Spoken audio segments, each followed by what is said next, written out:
Welcome to the program, everyone. My name is Brian Craig, and this is where MAGA comes to talk. Welcome, one and all. You know, I cannot, for the life of me, believe how stupid so many people are that they have fallen for this weak, obvious, pathetic publicity stunt by Jimmy Kimmel, ABC, and Disney.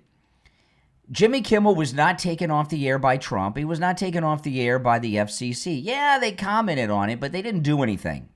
They rendered some opinions. He was taken off the air by ABC. They took Jimmy Kimmel off the air, okay? And not only did they take him off the air, they put him back on the air. And the left, they got nothing, right? They got Gavin Newsom, they got Jasmine Crockett, they got AOC, they got nothing. And they're desperate for heroes, okay? They're desperate for heroes. So they've created this fake news publicity stunt scandal with Jimmy Kimmel, and they've turned that into he is some type of hero of free speech. He's standing up to the Trump, not standing up to Trump or the FCC. Big publicity stunt. And people are falling for it. And a lot of them are knowingly falling for it because they want to have a hero so bad. So yesterday we had one of the Trump assassins, the one who survived, was convicted and found guilty on all counts for the attempted assassination of President Trump at the golf course here in Florida.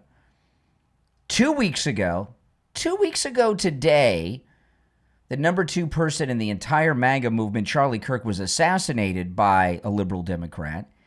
And they want you to think that the hero is Jimmy Kimmel, who was taken off the air by his own employer, probably by his own design and plan with his agents and managers and producers, as a publicity stunt to prop up his failing show so he didn't get canned like Colbert? Are you kidding me? Are you kidding me? That's how desperate you are? Why aren't you running for president in 2028? Why don't you guys do that? I did watch his monologue. I'm going to play one clip of it. I did watch Jimmy Kimmel's monologue, and I was not impressed. He's going out there to a liberal mob who he could have gone out there and just stood there and waved, and they would have applauded him for standing up to Trump. This is Trump derangement syndrome times infinity. So we're going to talk about that a bit in the beginning. And, he was taken off the air by ABC because there was the assassination of Charlie Kirk, and they made this publicity stunt that they turned into that. Now, the stations that didn't carry Jimmy Kimmel last night, those Nexstar Sinclair stations that didn't carry him last week, right? Now that may have been organic. So what Jimmy Kimmel did, and remember, and his management and ABC and Disney did, is they took that and then they crafted this political stunt. And the fake news media are very happy to go along with it. Welcome to the program. My name is Brian Craig. This is where MAGA comes to talk. If you're watching on the live stream with the green behind me, to see and hear the audio and video that I play, to get the full effects of everything that I do on the show, you need to go to my main live stream, which is also on my YouTube channel. The link to the main live stream is in the description of the video with the green behind me, guys. So if you go there, you can get all of that, okay? So make sure that you do that, because in a moment I'm going to start playing some of the audio. You won't want to miss it. The link's in the description. It'll take you directly, instantaneously to the main stream. All right, so, so that may have been organic with those affiliates. But then Jimmy Kimmel and his team came up with this plan to take that negative and turn it into a positive to save the show. And I'm not saying that it's necessarily wrong for somebody in the entertainment industry to pull a publicity stunt, but it's so obvious. the media, Hollywood, do nothing but publicity stunts. I give an example. This one just popped in my mind because I saw something online about J-Lo, Jennifer Lopez. Do you guys remember how J-Lo became famous? What made her famous? Jennifer Lopez. Remember what made her famous? The Selena movie, right? And Selena, when they were casting Selena, the studio, do you remember how they cast, or so went the story of how they cast Jennifer Lopez? She wasn't J-Lo yet. Remember what happened? The studio that was producing Selena was not that famous outside the Spanish-speaking community, all right? She really wasn't that one. She was a little more famous because of the tragic incidents with her fan club president and everything that happened. But she didn't have a fan base among English-speaking people. So what they did, so they weren't sure how successful the movie was. So what they did is they went to the shopping malls of America, before the malls were dying, of course. They went to the shopping malls of America and did casting calls all over, from sea to shining sea, to find the actress who was going to play Selena. That was all BS, okay? Big publicity stunt to create hype for the movie. And malls all over the place. And they Jennifer Lopez was not cast by showing up at a casting call at some local shopping mall. Hollywood, of which Jimmy Kimmel's a part of, they do nothing but publicity stunts and fake news. That's part of Hollywood. This one, though, has moved into the realm of politics. And maybe it'll save his show. At least prolong it for a while. Who knows? I don't care.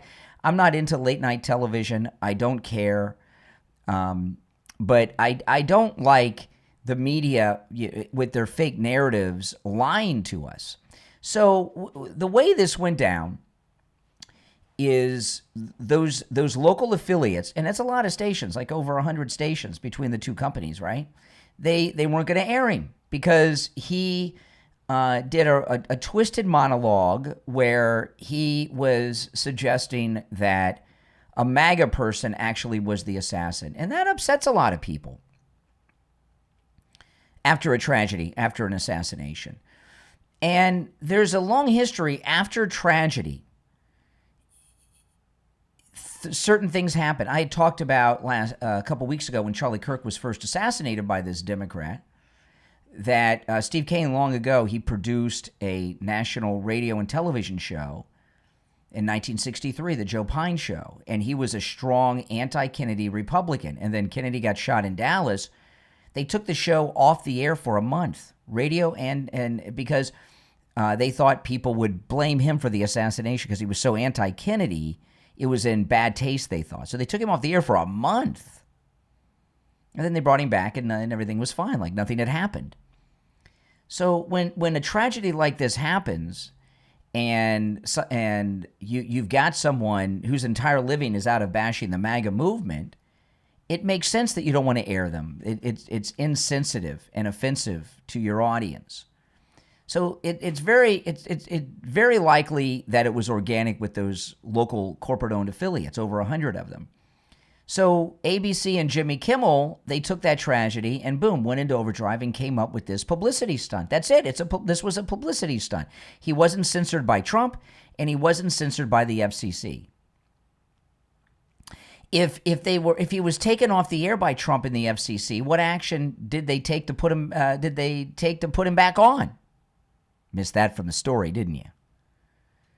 And so much of what I do is, and Hannity has talked about this over the years, a lot of what we do is combating liberal media bias. And in this case, this is just an outright lie. There was no censorship by the government or a government agency or the president, who is the government.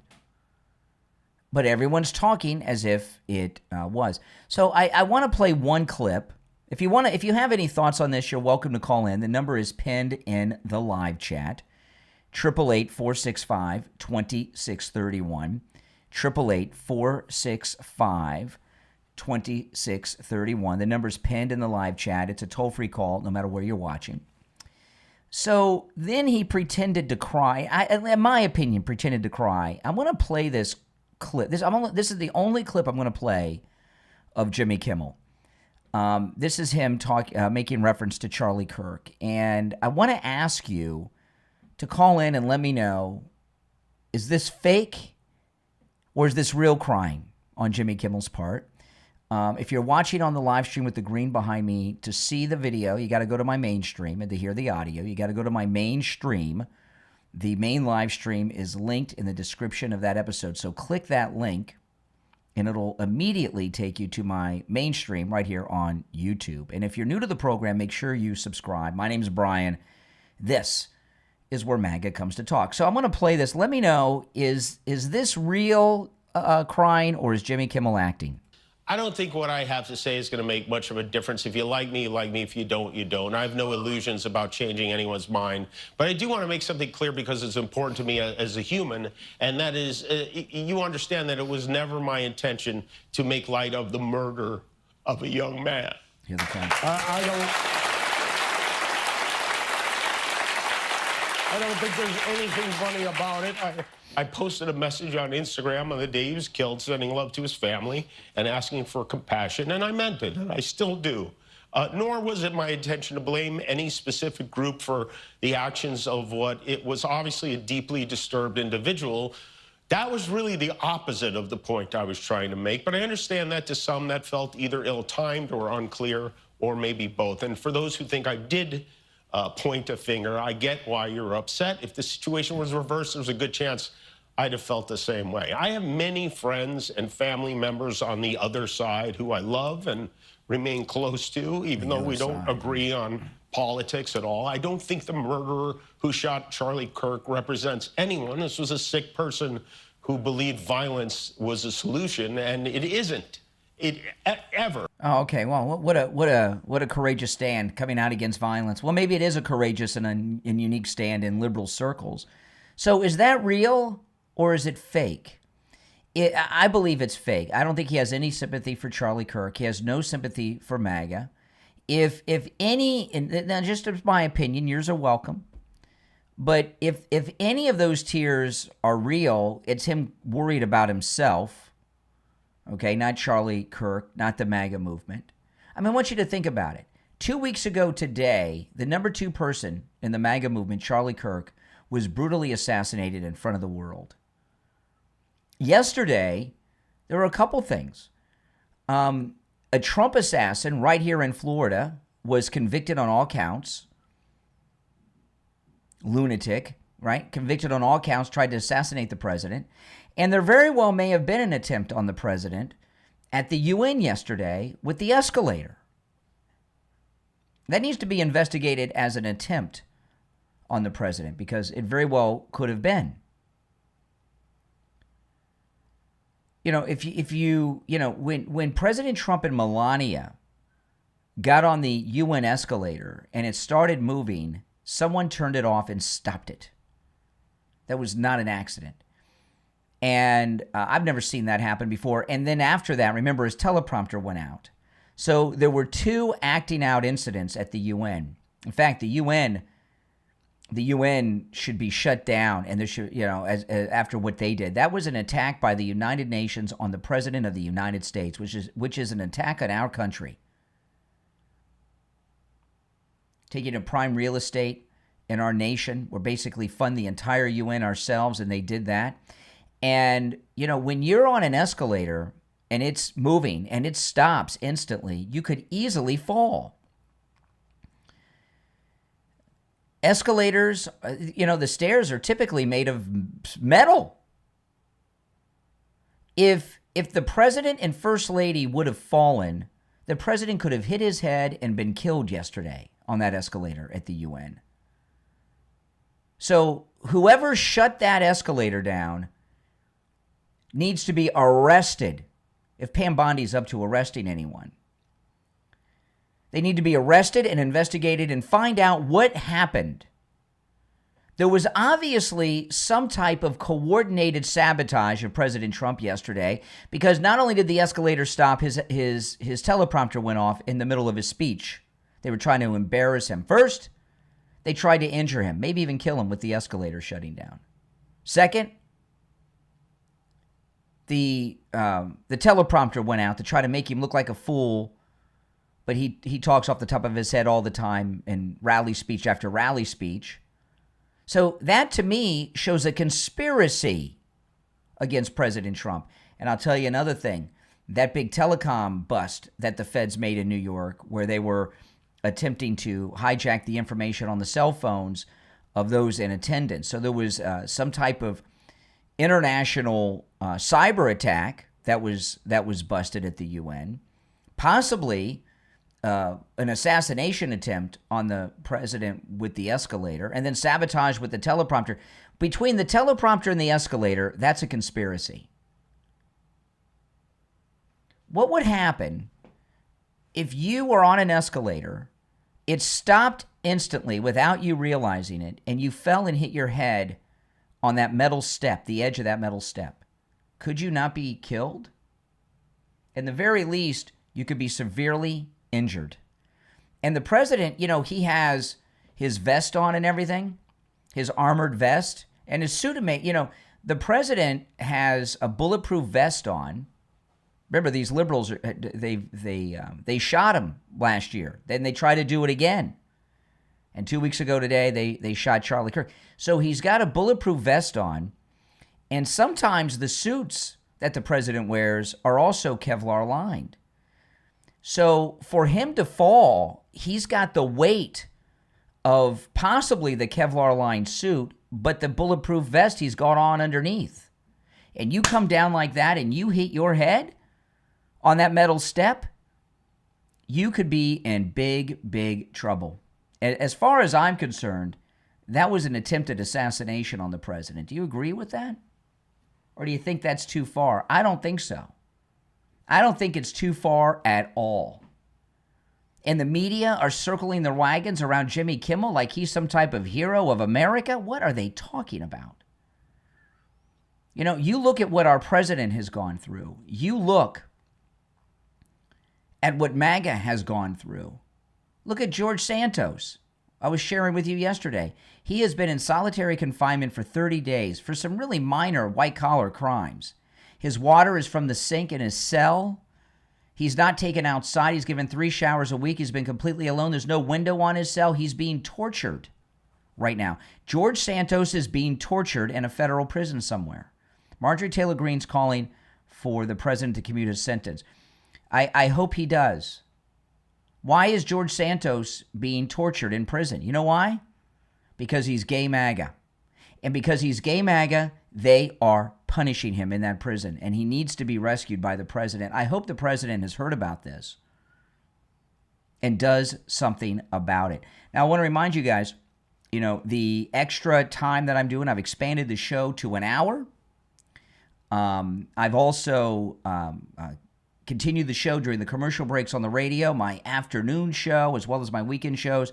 All of this extra content and programming is brought to you by Mike Lindell at MyPillow. So make sure you go to MyPillow.com and use my promo code Kane at checkout, Kane, and buy something.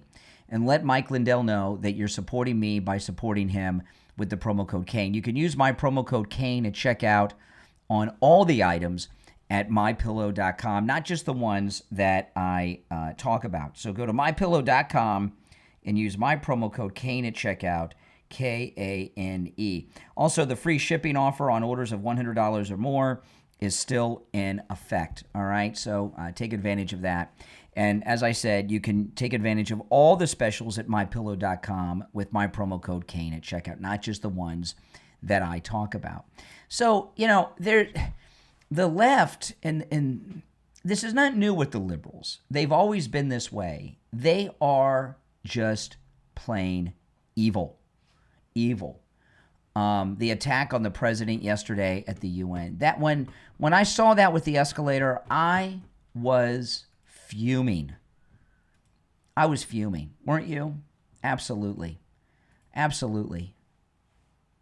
And then the teleprompter. I was furious because I realized what had happened and the danger of it.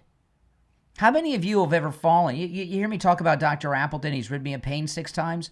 4 or 5 of those times are from falls I've taken.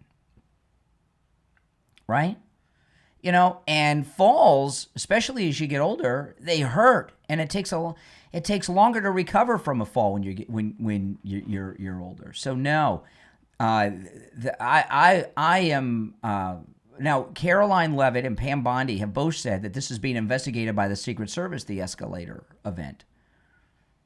But it not only does it need to be investigated, there need to be arrests made. Let me see if I can pull up the video. I played it on the podcast yesterday. I mean, this is how the liberals operate, right? I mean, they're just very, very twisted people. Okay, yeah, here it is. Let me pull this up. Again, if you're watching on the live stream with the green screen, if you go to my main stream, you can see all the audio and video that I share, hear all the sound bites and everything else. The link to that feed, my main stream, is in the description of the video. It'll take you instantly there. It's here on YouTube. See, watch this. This was... let me know, yes or no. Was this an attempted assassination of the President of the United States? Mr. President, what is your message in light of the Palestinian... Can you talk about what happened?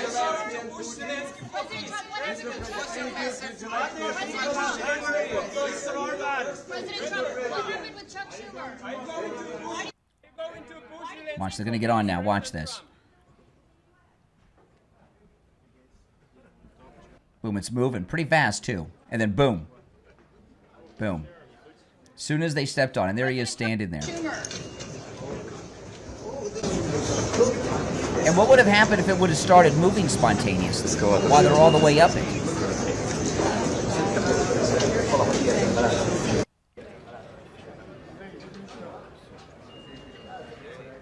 Yeah, he handled it, and he made a comment about it. But believe me, he's pissed.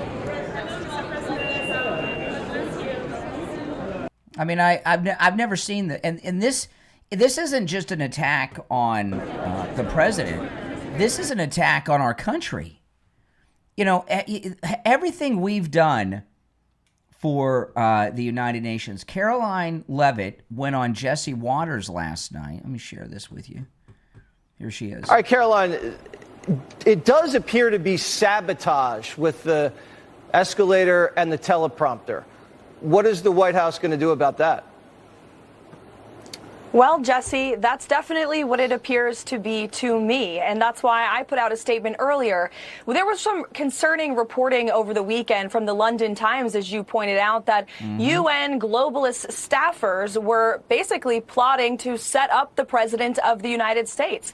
And first it was the escalator, then it was the teleprompter, and then Katie Pavlich from Town Hall, who we offered a seat in the press pool to cover the President's historic speech today, noticed that the audio inside of the room was much lower and different for the President of the United States than the previous speaker. Yeah. So when you put all of this together, it doesn't look like a coincidence to me. And I know that we have people, including the United States Secret Service, who are looking into this to try to get to the bottom of it. And if we find that these were UN staffers who were purposefully trying to trip up, literally trip up, the President and the First Lady of the United States, well, there better be accountability for those people. And I will personally see to it, Jesse. Good.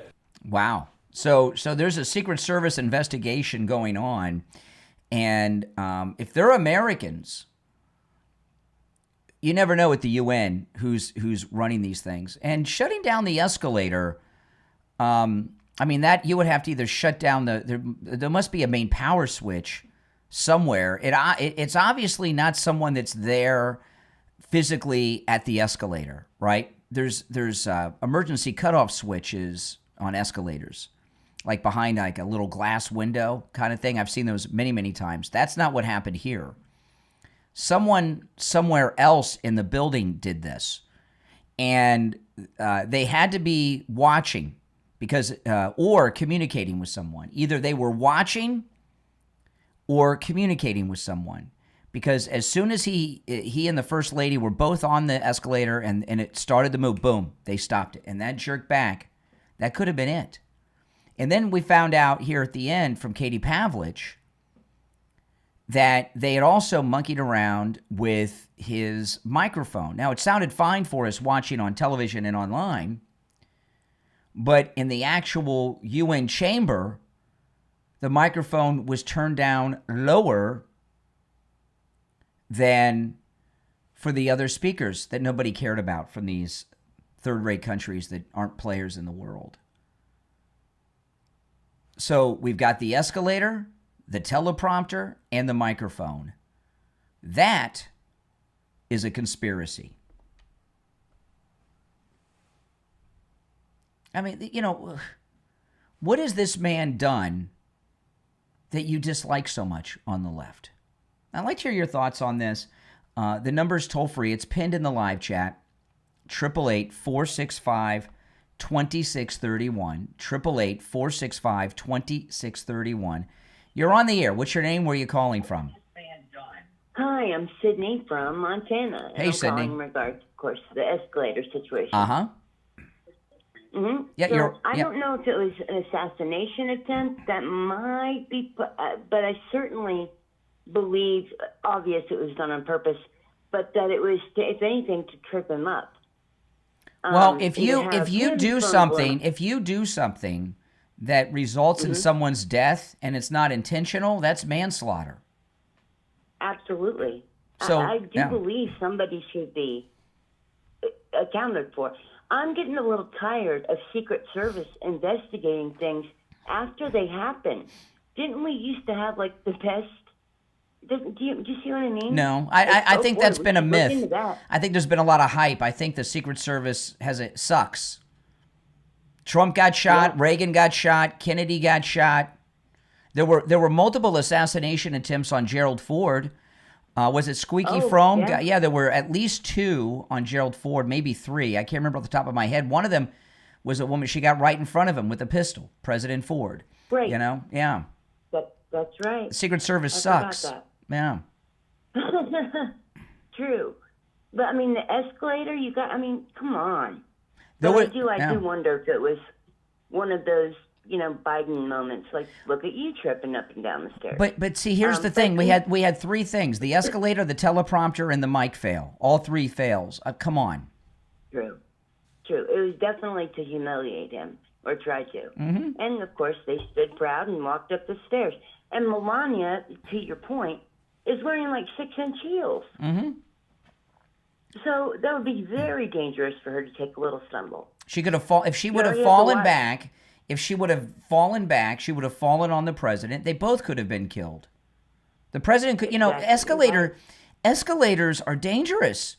The steps are made out of maybe steel, and they're very sharp. And if you fell, if you fell backwards, anyone of any age, and hit the back of your head, which is a weak area, you could be dead in a second. Absolutely. Mm-hmm. You're right. All right. It's really upsetting. People think it's funny. Why would that be funny? Right, no.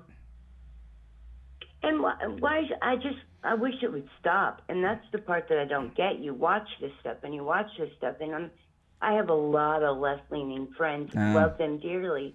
I don't get that kind of support. I don't get to talk about things. I didn't get to talk about things when Obama was president, and then I got to be quiet because Trump's president. I'm happy about it. And then I'm not supposed to say anything because Biden's president. And now we're talking. And I love that. And I like that more of us are coming out. Mm-hmm. And the martyrdom of poor Charlie, his voice is still ringing, and it's awesome. Yeah. I love that. All right. Well, I appreciate the call. We got to watch your president. That's right. Thank you. All right. You take care. No, I'm sorry. And to do this 2 weeks after the liberal Democrat assassinated Charlie Kirk, on the same day that the Trump golf course assassin is convicted on all counts for his attempted assassination of the president, these people will never stop. President Trump is going to be dealing with this for the rest of his life. They will never leave him alone. They'll never leave him alone. If you're new to the channel and you've just subscribed, welcome to the program. This is where MAGA comes to talk. I'm a live radio host, I guess YouTuber, right, and podcaster, and I'll be live on the radio in about 10 or 12 minutes. This is kind of the pre-show for the radio. I live stream when I'm on the radio. Anytime I'm live streaming from the studio, I'm taking phone calls that are completely unscreened and unvetted. The number's pinned in the live chat. And remember, those of you watching with the green screen behind me, if you go to my main live stream here on YouTube, you get all the effects of the green screen, all the production from it. You get to see and hear the audio and video and the articles that I cover. That's on the main stream, and there's a direct link in the description of the episode that'll take you immediately to the main live stream, so you can jump over there. No, the Trump derangement syndrome, it's not funny. If this would have happened to Biden or Obama, I'd be just as upset. I would, because this is it's an attack on our country to do something like this. They're attempting. This was the United Nations acting out over what? Who knows? The tariffs? Who knows? But they were certainly acting out. All right, you're on the air. What's your name? Where are you calling from? Good morning, Brian. I love the show. I'm excited to let you know that the investigation has been concluded, that Donald Trump's videographer is on tape tripping the escalator. So I love how much you guys are professional victims. Where's that at? I'll look it up right now. Show me where, because Carolyn Levitt was on Fox last night. Show me where can I find that? That was this morning. Tell me where to look for it. I'll look it up right now. Google it. Google what? What do you want me to Google? Tell me what to Google. Google Trump escalator at the UN, and it'll tell you right in the synopsis. Like, everyone's reporting it right now. Hold on. Well, if it was, he should be arrested and investigated. Absolutely. No, they don't say, no, excuse me. This is left-wing Reuters, okay? And they don't say no. They say, what's so funny? President Trump. There's a video of it. There's a video of it. President Trump could have been killed. You think that's funny? There's a video. No, I think it's funny that you are unprepared. The United Nations believes, we're going to trust these jerks? The United Nations believes it solved the mystery of why an escalator abruptly stopped. They say his video. Let me finish the sentence. His video, I'm reading from Reuters. His videographer may have accidentally triggered a safety mechanism. May have accidentally. Okay, they didn't say that he did. Right, but so slow down. So who tripped the teleprompter and turned it off during the speech? They've already reported that it was MAGA, or it was Trump's personal people that were in charge of the prompter. Oh, so okay. So Trump's okay. Oh, this is great. They brought their own. This is great. So Trump's guy shut down the escalator. Trump's guy shut down the teleprompter. Who turned down the microphone in the studio? In the auditorium. That one I don't know. That one you don't know. All right. Yeah, give me a freaking break. Trump's guy did the escalator. Trump's guy did the turn the teleprompter off. Do any of you believe that?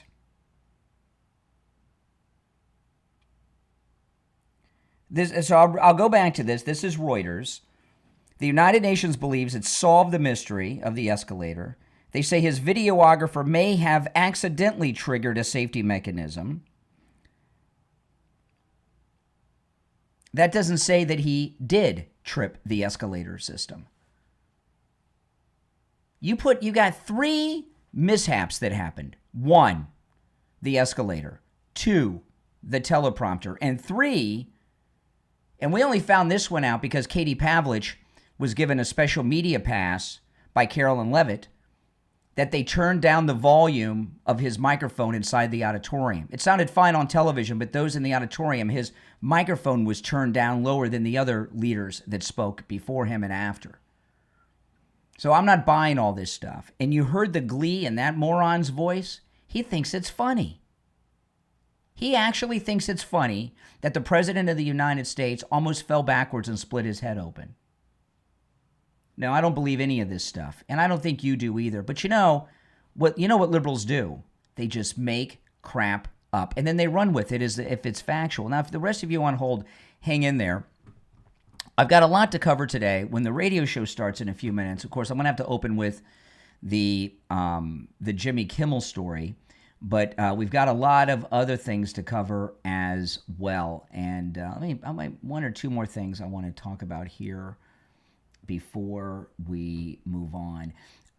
This is one, okay, a lot of you liberals call in and talk about the tariffs. You don't know what you're talking about. We got an update here. Look at this in Breitbart.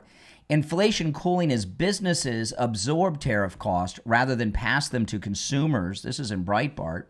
American businesses are swallowing the higher cost of tariffs rather than raising prices for consumers, new data suggests, providing relief on inflation and supporting the idea that the Federal Reserve's focus should be on supporting the labor market. So here we have actual economic data that the tariffs not only are working internationally, but they're not driving up the prices. Don't look for this in the major news. They're not going to want to share that with you. But yet again, Trump is right. So what I'm going to open with when the radio show starts shortly is the Jimmy Kimmel story. We'll talk about the escalator, the microphone, and the teleprompter fails as well. But first, I'm going to take a quick break, and we'll be right back. I'm excited to announce that we're having our biggest 3-in-1 sale ever with a limited edition product, a back-in-stock special, and a closeout deal you won't find anywhere else. So go to MyPillow.com or call the number on your screen. Use your promo code to get our MyPillow bed sheets only $29.88. Any color, any style, any size, even kings. Regular $119.98, only $29.88. Once they're gone for good.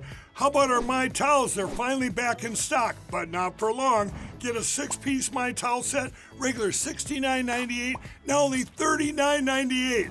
And for the first time and the only time ever, get our limited edition premium My Pillows. They're made with Giza cotton and designer gusset. Queen $17.98, Kings only $19.98. So go to MyPillow.com or call the number on your screen.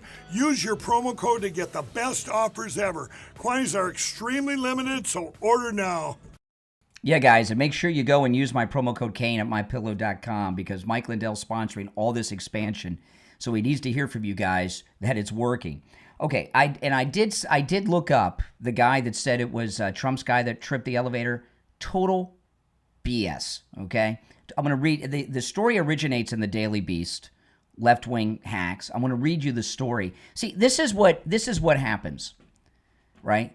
The liberals are always looking for what they want to hear as opposed to the truth. This is the liberal article in the Daily Beast. Insiders spill embarrassing truth about Trump's UN pratfalls. Donald Trump implied the United Nations was falling apart after his General Assembly address Tuesday kicked off with a set of technical challenges. But the reasons for the embarrassing hitches were closer to home. First, the escalator stopped immediately after Trump and his wife stepped onto it ahead of his major speech. Video showed the president looking around before he and the First Lady started walking up the unmoving escalator. White House Press Secretary Caroline Leavitt posted a tweet demanding an investigation into whether someone had intentionally halted the escalator. Okay? But according to someone familiar with the situation, someone in the president's own entourage accidentally tripped the emergency stop. First off, you know what that last guy said there was video. Notice it's like with Charlie Kirk. They all say they got video of everything, but you can't find the video because there is no video. And someone familiar with the situation told this to the Daily Beast. Who in the president's orbit would talk to the Daily Beast? BS.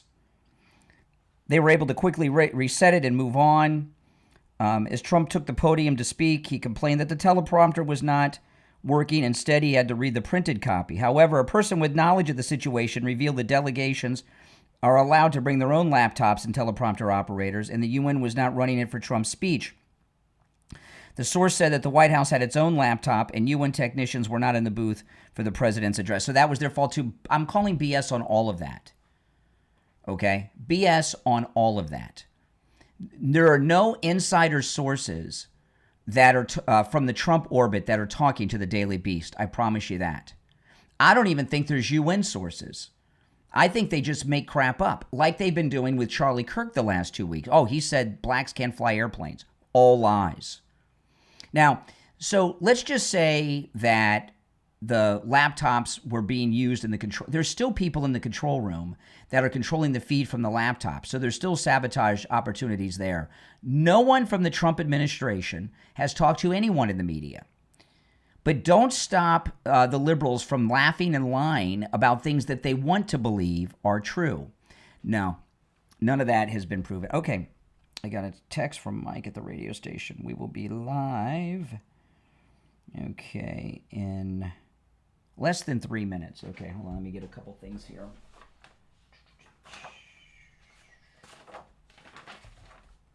Okay, I need that. I need that. And I need that. Okay. I'm getting all my commercial copy ready. No, okay, the escalator could have gotten the president killed. When I was a little kid, I was scared of escalators. Weren't you guys? Were any of you guys ever scared of escalators when you were young? I was when I was. If you're on hold, stand by. We got a couple minutes and we'll be live, and I don't want to take any calls until after the live show starts. But how many people have you heard? Some of them have called me, and some of them I've seen on television. Charlie Kirk said black people can't fly airplanes. I've seen the video. I don't see any video of Trump's videographer tripping the emergency. Just an article with unnamed sources, which means they made it up, in the Daily Beast. The Daily Beast is the original source of all of that. If you're new to the program, make sure that you subscribe. This is where MAGA comes to talk. Oh, wow. Somebody pretty well known just reached out to me. Wow. Wow, wow, wow. Pretty impressive.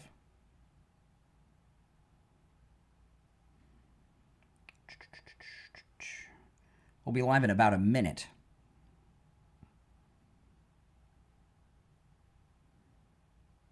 In fact, on Sunday, just so you know, staff members, this was in the Times of London. On Sunday, an article in the Times of London, UN staffers were joking about sabotaging the escalator. To mark Trump's arrival, this was in the Times of London, to mark Trump's arrival, UN staff members have joked that they may turn the escalator off. I just retweeted that story, by the way. So, no, that caller was, he may not have knowingly been lying, but he was sharing some things that weren't true. Okay, stand by.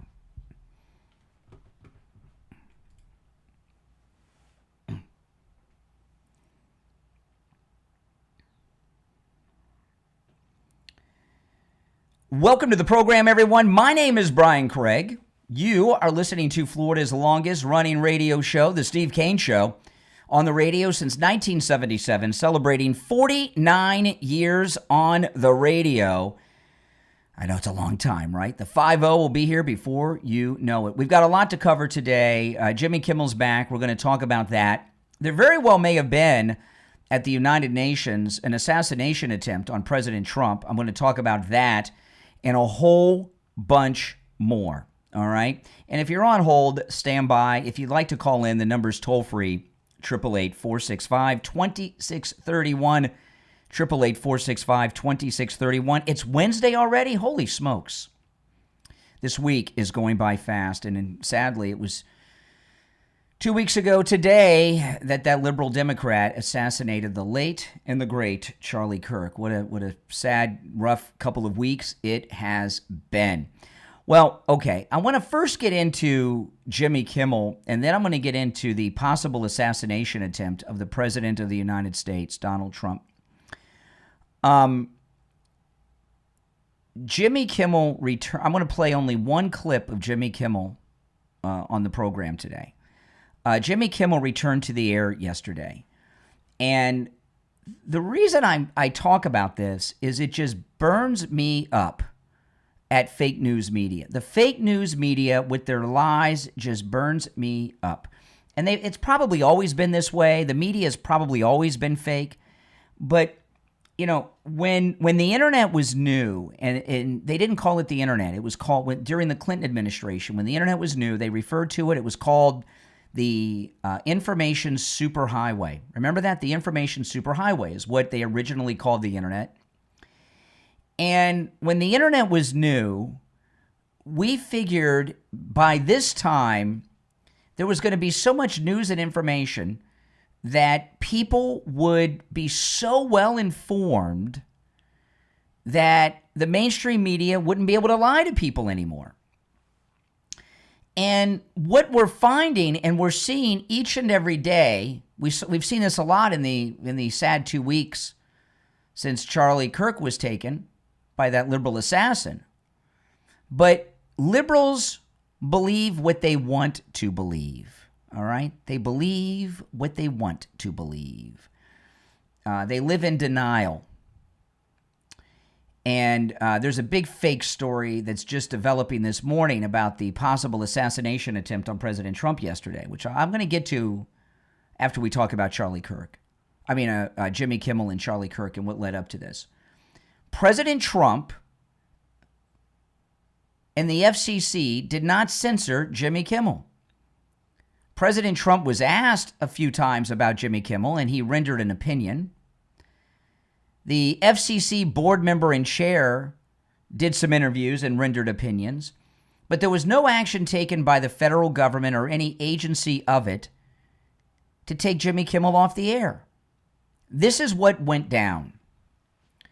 Jimmy Kimmel went on the air after this god-awful assassination and was doing what he was passing off as a monologue, comedy, that a MAGA guy had assassinated Charlie Kirk. Two companies that own a lot of affiliates, over 100 between the two of them nationwide, didn't want to carry it because they thought it was in bad taste. They didn't want to carry the show for a few days until the nation healed. And at that moment, Jimmy Kimmel and ABC and his management, believe me, they worry about something like that. They do. They actually worry about something like that. He's attacking MAGA every night, and then the number 2 guy in the MAGA movement is brutally assassinated in front of the world, and a bunch of stations all of a sudden aren't going to carry the show. That panics people at networks and that have network shows. So they came up with this scheme. Now, the FCC chairman doing those interviews played into their hand, but he didn't do anything. He just gave some opinions and interviews. He did 3 interviews. He gave 3 opinions. They came up with this whole idea. He was taken off the air by ABC and Disney. This was a publicity stunt, a total publicity stunt. And if you think that the president had him taken off the air and or the FCC had him taken off the air, could you please tell me what official action they took to do that? And what action did they reverse that allowed him to return to the air last night? Could you share that with me? Because I missed that part of the story. It's 100% fake. It's a publicity stunt. There have been many publicity stunts over the years that people have pulled. And a lot of times they backfire. You know what this one reminds me of? It hasn't backfired on Jimmy Kimmel because I realized something today. You know, I start the show every day. I've been doing this for about a month and a half now. I start the show about 40 or 45 minutes before we go live on the radio. I start about 5 a.m., 20 after 5 a.m., and I take live calls. And I got a call from someone about 20 minutes ago. And it just all clicked for me. I'll tell you about the call a little bit later, but it all clicked for me. Liberals believe what they want to believe. Liberals believe what they want to believe. Right? It's like, if you have any young children listening, cover their ears for a moment. It's like there comes a time when a child starts to question Santa Claus and the Easter Bunny, but they still play along after they kind of know they're in denial because they don't want to, It's kind of like that. Liberals believe what they want to believe. So they want to believe that the FCC and the president censored Jimmy Kimmel. Nothing could be further from the truth. And they're also so desperate for heroes and icons that they've built a following around this mediocre talent, Jimmy Kimmel. I watched his complete opening monologue this morning, but I'm only going to play one clip. This is when he's talking about Charlie Kirk, and he's tearing up. And this is, if you're on hold, stand by.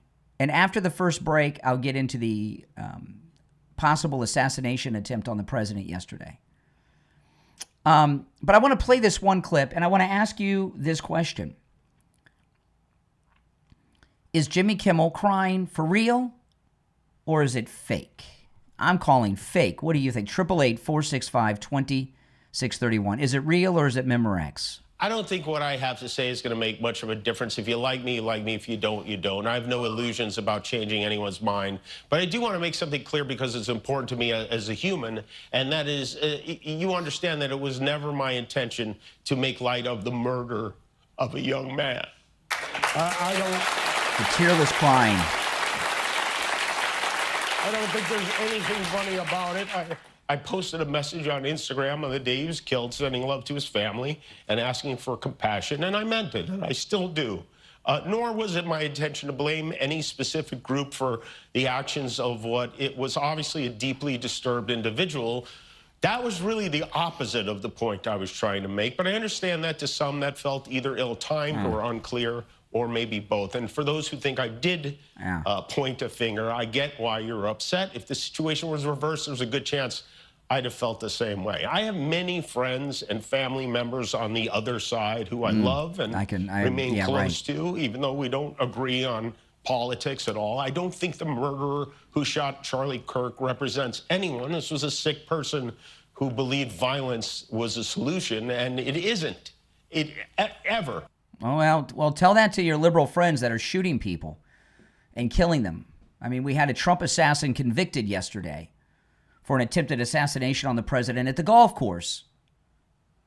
Of course there's a connection. It's the left. Was he really crying, or was it fake? If there was any real crying, and I don't think there was, it was for his own self because he's nervous about the whole situation. But this is nothing more than a very successful publicity stunt. People have done publicity stunts, and sometimes they work and sometimes they don't. Does anyone really believe that Pamela Anderson's construction worker team stole that video of her having sex with Tommy Lee that made her an international superstar beyond even the Baywatch fame? I don't think so. Does anyone believe that Kim Kardashian's porno tape just miraculously made it out there and she became a fame? No, of course not. None of these things are by accident. Remember when Mort Downey Jr. Said he got attacked by skinheads in a New York City bathroom, and they wrote all these Nazi things all over his face, and it was all written backwards. That's how he got busted, because he wrote it himself in the mirror. He was like Jimmy Kimmel, Mort Downey Jr., who I liked. I was a fan of Mort Downey Jr., and I bring him up because he had a talk show. And I don't remember what had happened, but he was off. He didn't have his show anymore. And he pulled this publicity stunt of him getting he wanted his show back, so he tried to get some publicity. So he came up with this publicity stunt that he got attacked by racist skinheads in a men's room who beat him up in New York City, and they wrote all these things on it. I can't remember exactly what they wrote, and it was all in reverse because he had written it on his own face in the mirror. And he got busted. And I don't think we really heard from Mort Downey Jr. again after that. Not much. I always liked him before that. Remember, he had a great show. It was fun. And that's what this is. But the media are so desperate to believe things that are not true that even though they know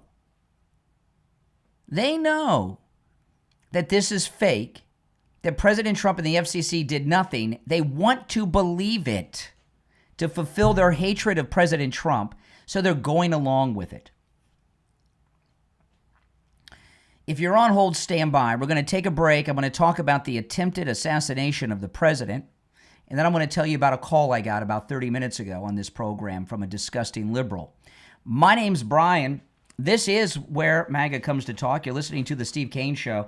I want to talk about Dr. Philip Appleton. If you're in pain of any kind, listen up. Now, I've told you guys now for over 3 years that Dr. Appleton has rid me of pain so many times, and it's a total of 7 times. Okay, total of 7 times. And, the first time was my knee. I was in a car accident, and I suffered with knee pain for about 30 years. Yeah, it was bad. It was so bad that when I was on the air, I'd have to lean against a chair on my left side to take the weight off my right leg because it would hurt so much. After just 2 treatments, my pain was gone and it had not returned. And it's been over 3 years the pain hasn't returned. Since then, he's relieved me of pain 7 times in total. Arthritis pain, sometimes from falls and other injuries. And each and every time, not only did he rid me of the pain completely, the pain has never returned. So whatever pain you're in, give Dr. Appleton a call. We've had listeners travel from all over the United States, New York, Connecticut, Pennsylvania, North Carolina, and many other places from out of state come to Florida to see Dr. Appleton. He's that good. And here's something that is very, very important. All right. Not only are appointments not necessary and walk-ins are welcome, even on Saturdays, the consultation with Dr. Appleton is free. So take advantage of the no-charge free consultation. Go talk to Dr. Appleton about how the laser away pain treatment can rid you of your pain and your suffering. Give him a call and say bye-bye to your pain like I've done 7 times. 954-973-0710. 954-973-0710. That's 954-973-0710. And online, AppletonCairo.com. We'll be right back. All right, if you're on hold, stand by. So what do you guys think? Were those tears from Jimmy Kimmel, were they real or were they Memorex? I don't think they were real at all. What do you guys think? Real or fake? So I'm also going to get into the assassination attempt on the president, possible assassination attempt when we get back as well. And I will take your calls. Then if you're watching on the live stream with the green behind me, to see and hear the audio and video that I play, you have to go to my main live stream, which is also here on YouTube. The link is in the description of the video. So you click that video, it'll take you to the main stream, and you can see and hear all the video. You get the green screen, full effects over there. So the link is in the description of the video. Okay. We'll be back in just a couple of minutes.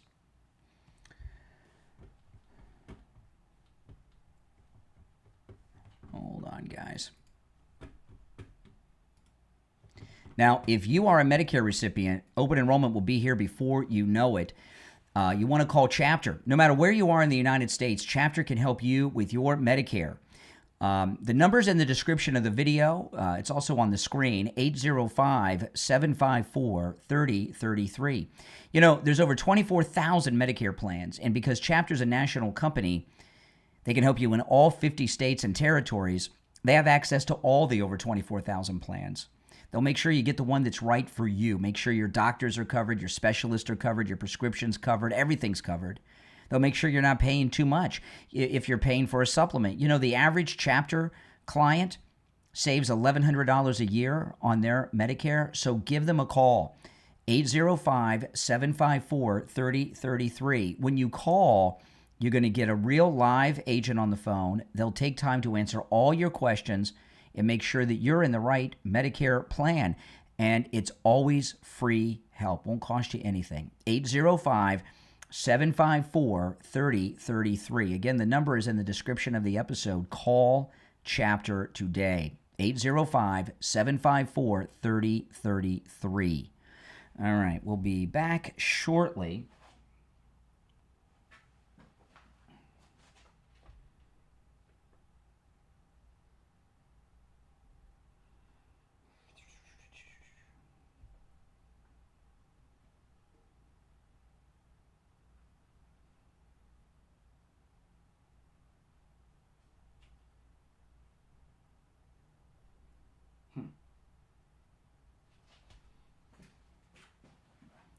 I'll take some calls when we get back. Welcome, one and all. If you're new, my name's Brian. This is where MAGA comes to talk. This is a radio station break we're in right now.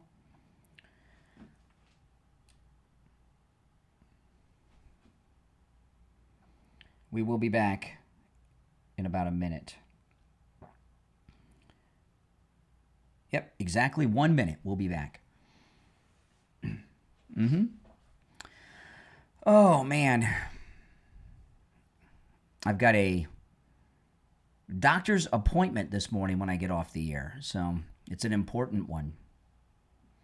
I'll tell you about it maybe tomorrow. Not before, maybe tomorrow. I don't want to tell people what it's about and get calls about it today. I'll wait until after the doctor tells me what's going on to tell you guys. We'll be back in 30 seconds. Yeah, you guys on the green, with the green behind me, click over to my other stream. The link's in the description, and you'll be able to see and hear all the audio and video that I play. All right? All right, here we go.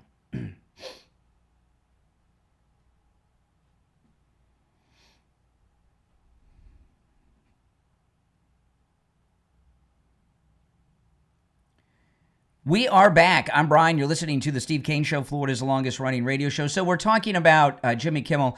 I'll get into the possible attempted assassination of the president in a few minutes. I'll take a call or two. But I'd like to hear your thoughts on Kimmel. Was he really crying? Was that fake? 888-465-2631. You're on the air. What's your name? Where are you calling from? So we're talking about... You're on the air. Hello? Yep, you're up. What's your name? Where are you calling from? Hi, this is Steven. I'm calling from Boston. All right, Steven, what's on your mind? I want to get your take on Trump's kind of reversal here on his stance on Ukraine. Mm-hmm. What about it? Be more specific. All right, well, now he said that the war wouldn't be over until Ukraine gets its original boundaries back, which kind of was a reversal of his land swap ideas he had before. Mm-hmm. Yeah. So what do you, weapons to Europe to provide to Ukraine? Yeah, we're already doing that, right? NATO's buying weapons from the United States. Yeah. So now he's basically back to what Biden's stance on Ukraine was. Not at all. Biden. Why not? First of all, this war is Biden's fault. Sure.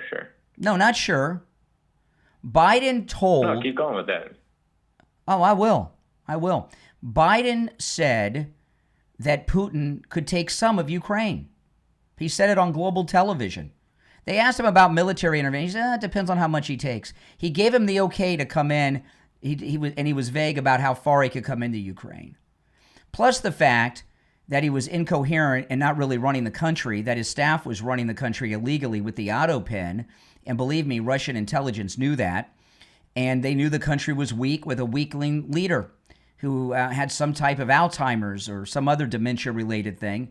And through his okay and his weakness, this war began. All right, so that's point one. Did Biden have Putin on American soil and roll out a red carpet and have him give a propaganda speech before him in front of the presidential seal of the United States? Oh, so you think that President Trump, you think President Trump shouldn't have done anything to try to stop the war? You think he just should have let the... You're trying to tell me, and this is where you on the left lose all your credibility. Who said I was on the left? You did. When? By the stupid things coming out of your mouth. You're obviously a liberal. That's okay. I mean, I'd be embarrassed too. If I were a Democrat, I wouldn't want to tell people either. I'd be embarrassed too.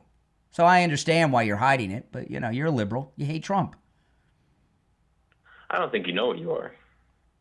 You don't think I know what I am? Can you explain the Trump 2028? Are you trying to change the subject? I'm not changing the subject. I'm talking about this right now. We can keep talking about Ukraine. I can talk about what I want. It's just a matter of whether or not you're going to be a part of the conversation or not. All right. So here's the thing about Ukraine. First off, you're acting as if there's something Trump could do that you would approve of.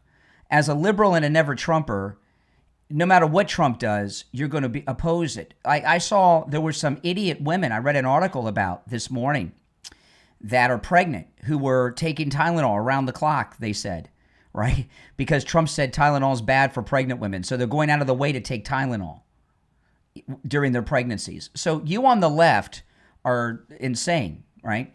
But you act as if there's something that if Trump would have done something different involving Biden's war between Russia and Ukraine, you would have approved of it. He can do nothing that you guys on the left will approve of. And when you act as if he would have done something differently, you would have been happy, is just a lie.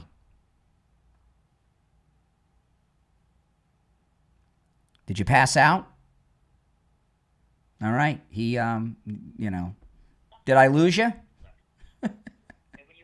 You're on the air. What's your name? Where are you calling from? It's the same guy. I thought it was. I didn't know where you went. I didn't know where you went. went. No, you're on the air. So furthermore, I was saying to you that Ukraine has lost more land to Russia. Yeah. Since over any course of time when Biden was in office. So what I was telling you was this. People are dying by the thousands every week, the president has told us. He said the war is far more deadly than we're being led to believe. So what that he met with Putin? Should he not try to stop the slaughter? It's definitely not the way to do it. Oh, really? What's the way to do it? Like getting rid of sanctions on Russia, which he did. Getting rid of sanctions. Or not putting more sanctions on Russia, which he hasn't done. Sure. Yesterday at the UN, that he has increased sanctions on Russia, and yesterday at the UN. That's what I'm talking about. Yesterday at the okay, we got first dump of the day, Mike. If you're on hold, stand by. We got to wait for the delay to rebuild. Can liberals talk without using the F word? What is it with the F word and liberals? It's almost one of the most common words in the liberal language. He said it's an F in reversal, he said, but he said the word. And what is it with the liberals with the F word? But, I'll just finish up with this, with what I was saying to that guy. So Putin's insane. What is he supposed to do? What is he supposed to do? And what's going on right now because of this Biden war is so incredibly dangerous and frightening. I'm here to tell you, I am nervous as you know what about it. And the reason I am so nervous is because President Trump, he was asked yesterday, if Russian weapons enter the airspace of some of these other countries, what should they do? He said, shoot them down. So we're at the beginnings of the Third World War. Thanks a lot, Joe Biden. Unbelievable. I think President Trump has bent over backwards trying to end this Biden war, but what else? What's he supposed to do? So now he has to stand up with Ukraine. Believe me, he has a lifetime history of being anti-war. If you're on hold, stand by as we wait for the delay to re-engage. I want to tell everyone about Friendly Tire in Margate. Friendly Tire in Margate has thousands of used tires in stock at incredibly low prices, and they are very good used tires, okay? So you can also, I talk mostly about the new tires because the new tires are so low in price. To me, buy 2 tires at a time brand new is what I would do. But if you need a tire, he has thousands of good quality used tires in stock. But you can get brand new tires out the door and on the road for as low as $75 a tire. And remember, Friendly Tire doesn't charge you to balance the tire, mount the tire, or dispose of your old tire. So when you call Friendly Mike at Friendly Tire, the price he gives you over the phone is the out the door and on the road price. He has every tire size that you want in those new tires, and he has all the name brands you know and love too. He also does tire repairs. Give him a call. He'll give you a price right over the phone, 954-977-9445. 954-977-9445. That's 954-977-9445 for Friendly Tire in Margate. We'll be right back. You're on the air. What's your name? Where are you calling from? Tommy from Ohio. Hey, what's up, Ohio? How you doing, bro? I'm doing. How are you doing? I just wanted to tell you something. Oh, here we go. Yes. It's refreshing to find a man in this world that could tell the truth anymore about what's going on. Well, I appreciate that. Yeah, you're right about that. Everything has changed in this country. Mm-hmm. I can't even tell you how offended I am by it, but these lefty freaks are just unbelievably lost their minds, or no education, or the shot. They took the jab and they... I don't know, bro, but it's a little scary. Well, what's happened is that you know what it is? The liberals have always been this way. It's a little scary, Brian. Good to meet you, though. The liberals have always been this way. I appreciate that. The liberals have always been this way. They're just open about it now. They used to hide their true feelings. Now they just have them all out there.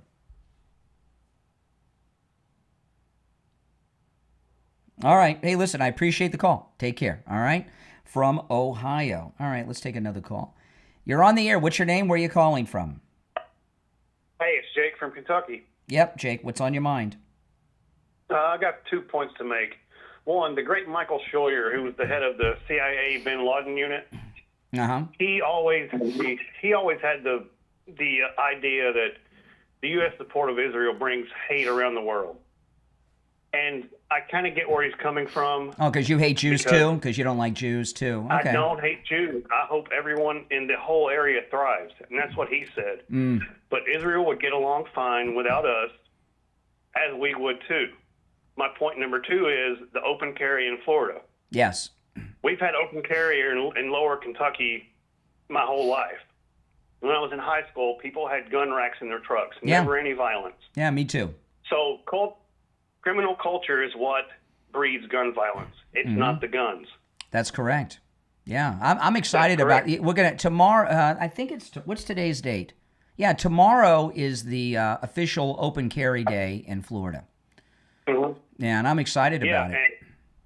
And like I said, like when I was in high school, people nowadays, the younger ones, when they hear that I'm 48 years old, so people, when they hear that we had gun rack on parking lots in high school, they don't believe me. No, I remember that myself. Yeah, no, it used to be that way. Yeah. People would in the gun racks, typically it was a 12 gauge, a 30-30, things like that.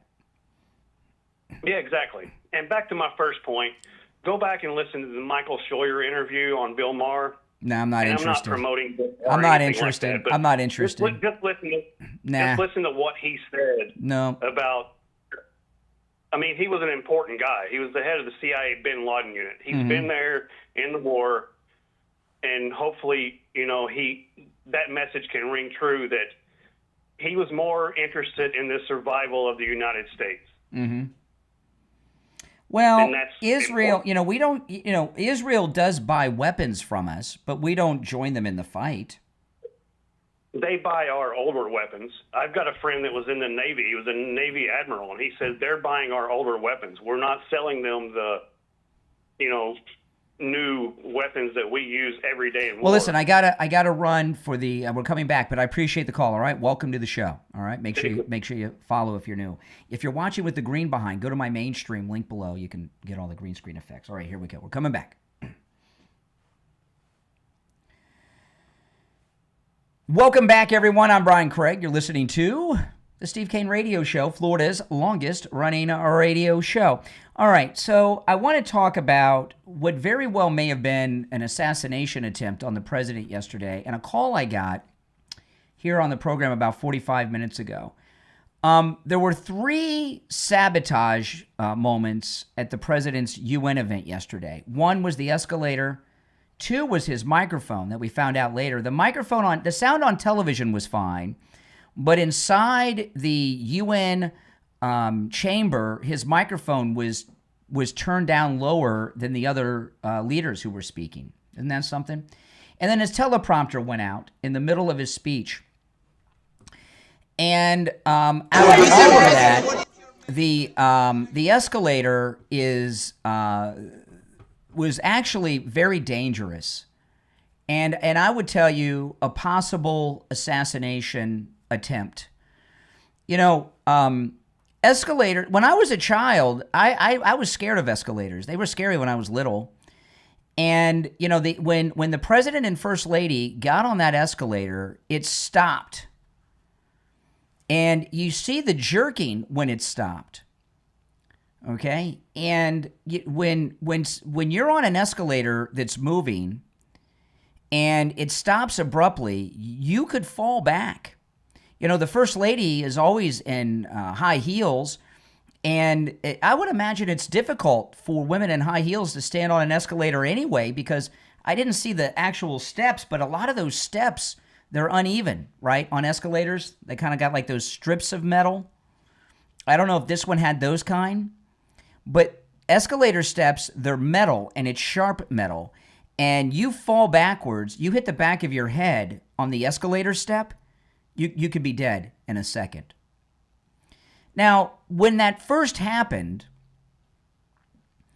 I thought, oh, interesting. I didn't think as much about it until the president was giving his speech. And then in the middle of his speech, he lets us know that the escalator went out. I mean, that the teleprompter went out. And he actually talked about it a little bit. Let me pull this up. He actually talked about the teleprompter. Oh, let me. You know, and you put the two of those together. I don't believe in coincidences. And of course, the teleprompter going out, it was to try to embarrass him and him not to be able to speak and finish his speech. But he free associates all the time when he's doing his rallies, so it's no problem for him.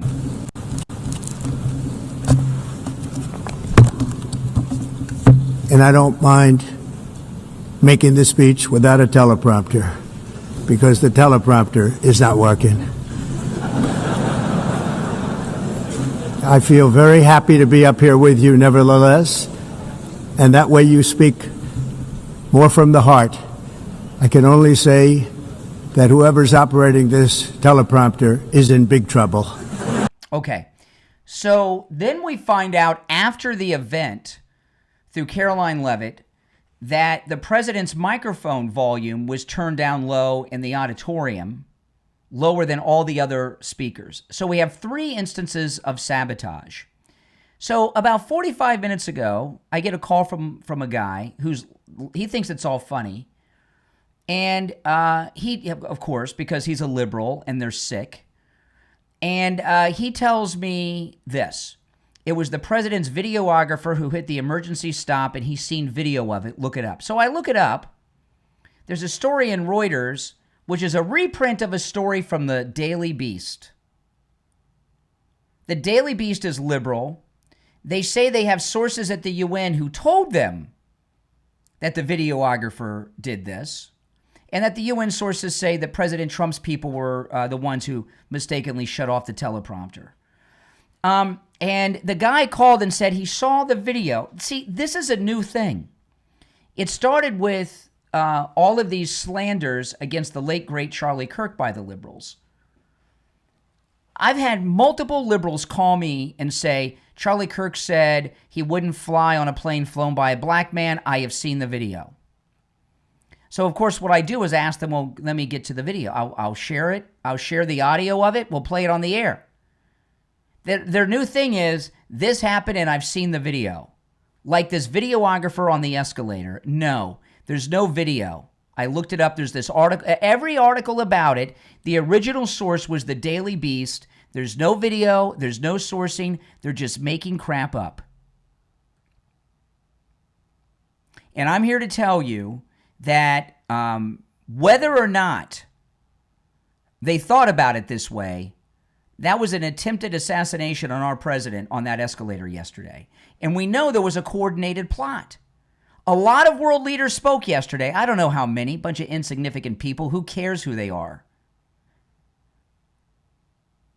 But out of all of them, only one world leader had problems, and he had 3. His name's Donald John Trump, the 45th and 47th president of the United States.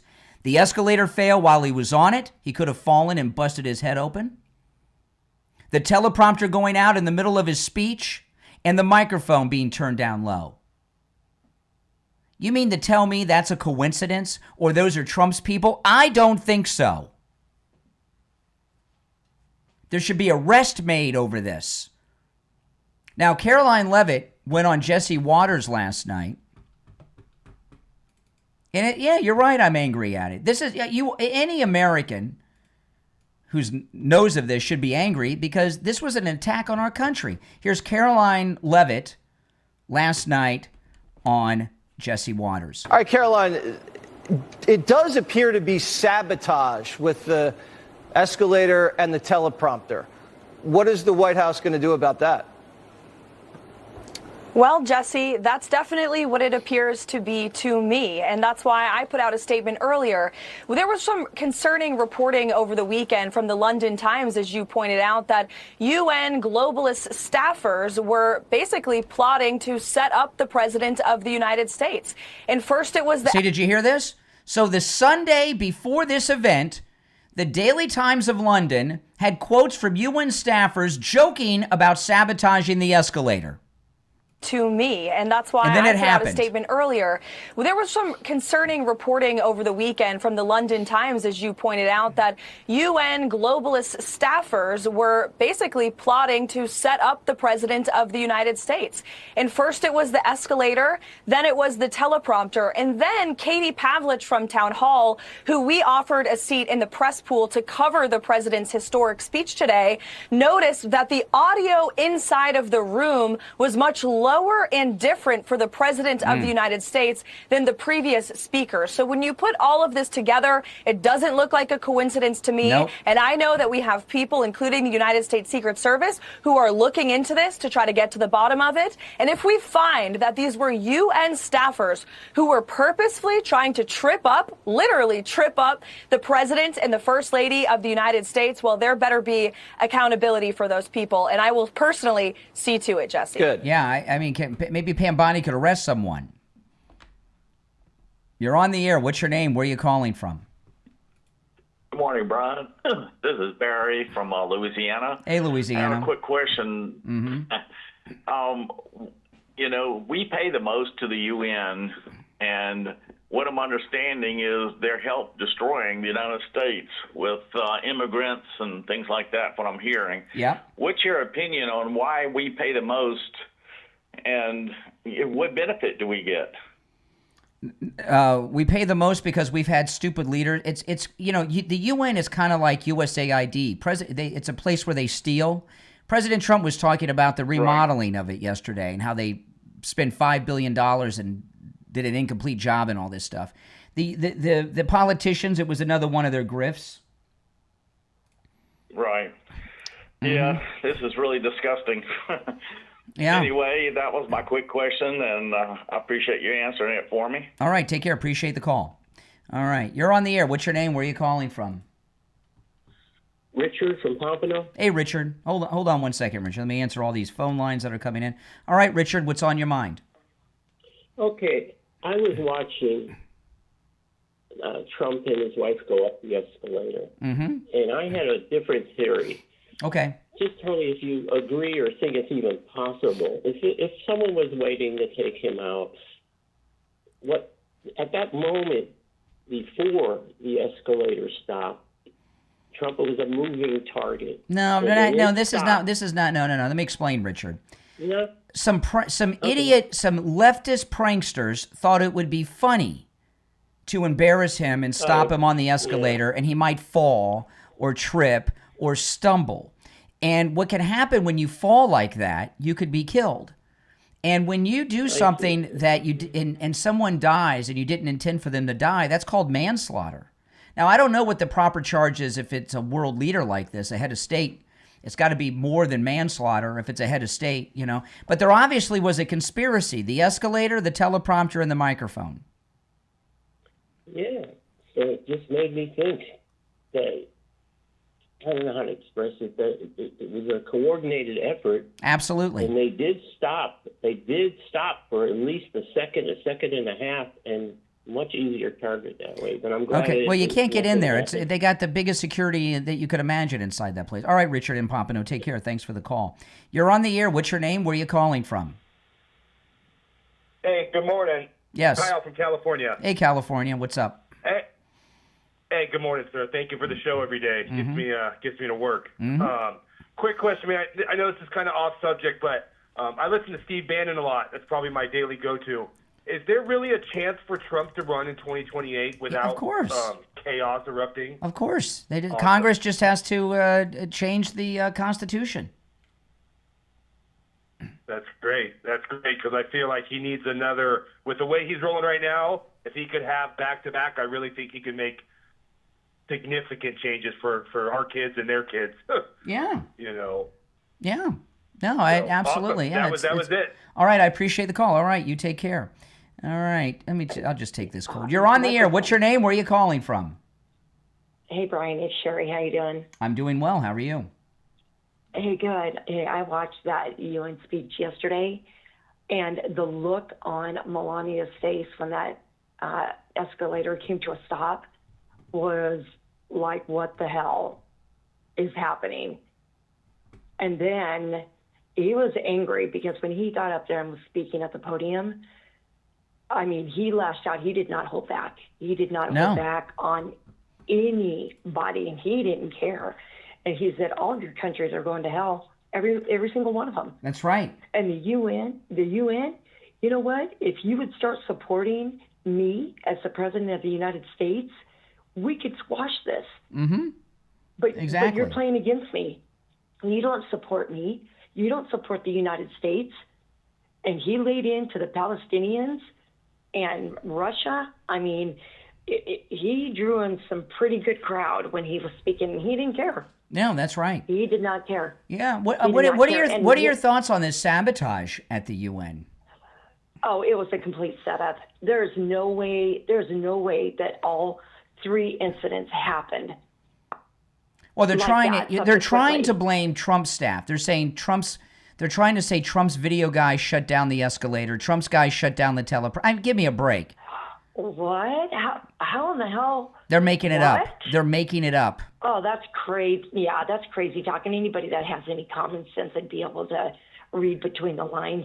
It was a setup. Mm-hmm. But I'll tell you what, when he stood at that podium, Brian, and he spoke, you could hear a pin drop. That's right.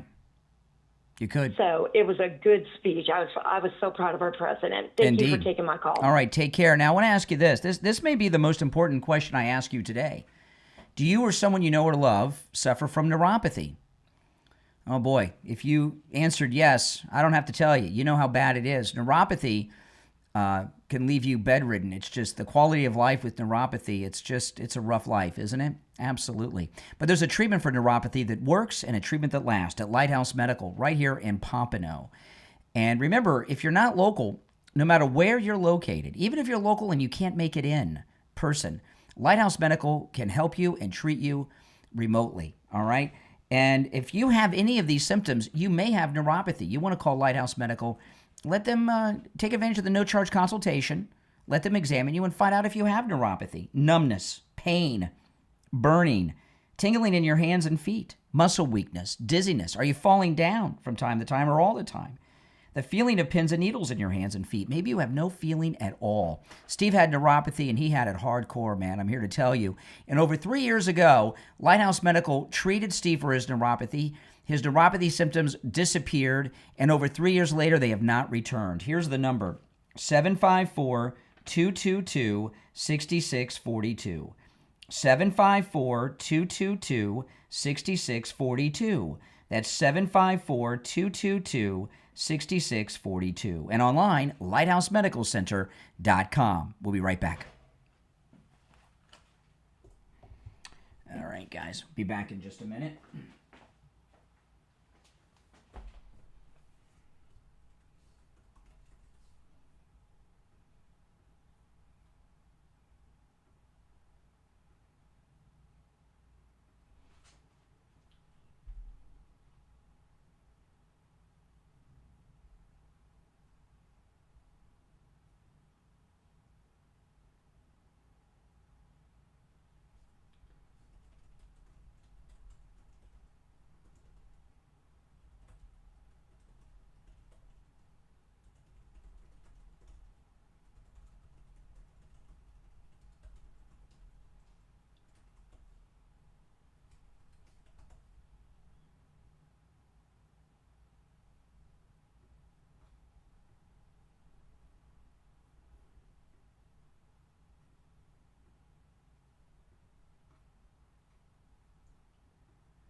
All right, we will be back shortly. If you're on hold, hang in there. If you want to call in, the number is pinned in the live chat.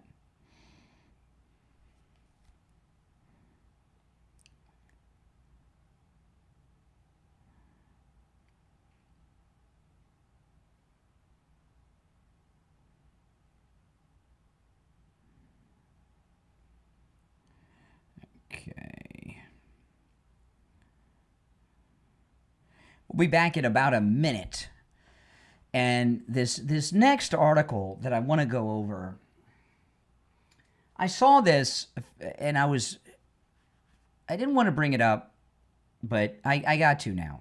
I mean, what the mindset of the liberals has just gotten so out of control. If you're new, my name is Brian. This is where MAGA comes to talk. Make sure you subscribe. Oh, man. And if you could like the video and share on your socials, that would be so spectacular and good, too. Less than a minute, we'll be back. I don't need these quite yet. Yeah, I've got this. It's a big doctor's appointment today after I get off the air.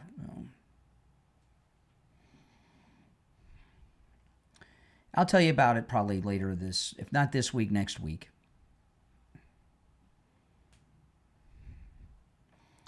All right.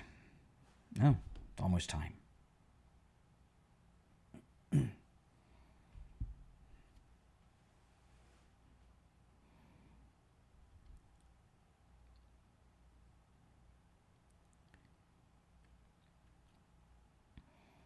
Welcome back, everyone. My name is Brian Craig. You are listening to The Steve Kane Show, Florida's longest-running radio show.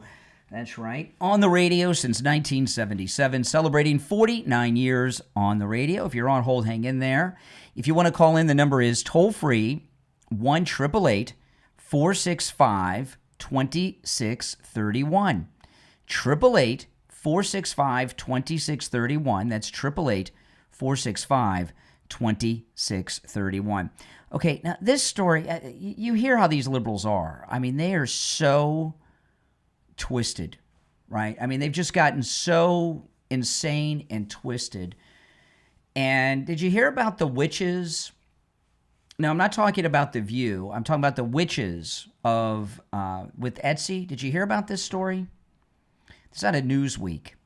Liberal website paid Etsy witches to hex Charlie Kirk days before assassination.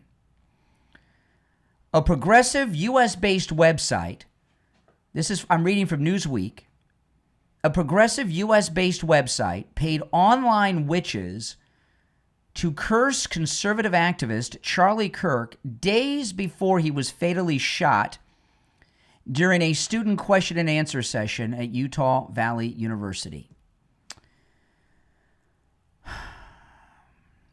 I mean, what kind of people do things? The Jezebel article titled, "We Paid Some Etsy Witches to Curse Charlie Kirk" was published on the Monday before the assassination. It is intended as a humorous wry look at the reach and influence of the internet on our lives, saying that while Kirk, who built up a huge online following, is one of the downsides of the internet, it also has its gifts, they write in the article. This article was the Monday before he was assassinated. "I can now buy a curse as easily as I can buy a phone charger on Etsy. You can find a spell for just about anything," the article says. "These days, witches cater to more than just personal grudges, and it's not uncommon for them to channel their energy towards thwarting Republicans. Are you interested in punishing..." This is in the article, the Monday before he was assassinated. "Are you interested in punishing Charlie Kirk for the years of regressive rhetoric he shouted at America's youth and anyone within earshot? Here at Jezebel, we're about to find out if there's a spell for that." As the writer sets about buying a suitable curse, can you believe this? From an online witch on Etsy, they clearly state they do not want to harm Kirk. But they bought a spell, had a curse put on him, and then that Thursday, he was assassinated. They wrote this, "I want to make it clear, I'm not calling on dark forces to cause him harm. Then why pay a witch to put a curse on him? I just want to wake up every morning with an inexplicable zit." They want him to have a zit. "I want his podcast microphone to malfunction every time he hits record. I want his blue blazers to suddenly all be one size too small. I want some of his socks to always be sliding down his foot. I want his thumb to grow too big to tweet, to ruin his day with the collective feminist power of the Etsy coven. The online magazine also issued an editor's note at the top of the article after Kirk was shot, saying, this story was published on September 8th. Jezebel condemns the shooting of Charlie Kirk in the strongest of terms. We do not endorse, encourage, or exercise political violence of any kind, although they hired a witch on Etsy to put a curse on him. After placing a make everyone hate him spell, the author ends on what in retrospect appears to be a foreboding note. So did my Etsy curse work? Time will tell. This was an article published the Monday before the assassination. So did my Etsy curse work? Time will tell. The forces move in mysterious ways, as the priestess reminded me. Spell work is a collaboration between the caster, the client, and the universe itself. For now, we can only trust in the timing of the great unknown. Okay. Obviously, I don't believe in witches or witchcraft, okay? I do believe in evil, and the left are evil, and it goes to, this just insane. It's one thing to do what it is that they did. It's another to go out and hire some witch on Etsy to cast the curse.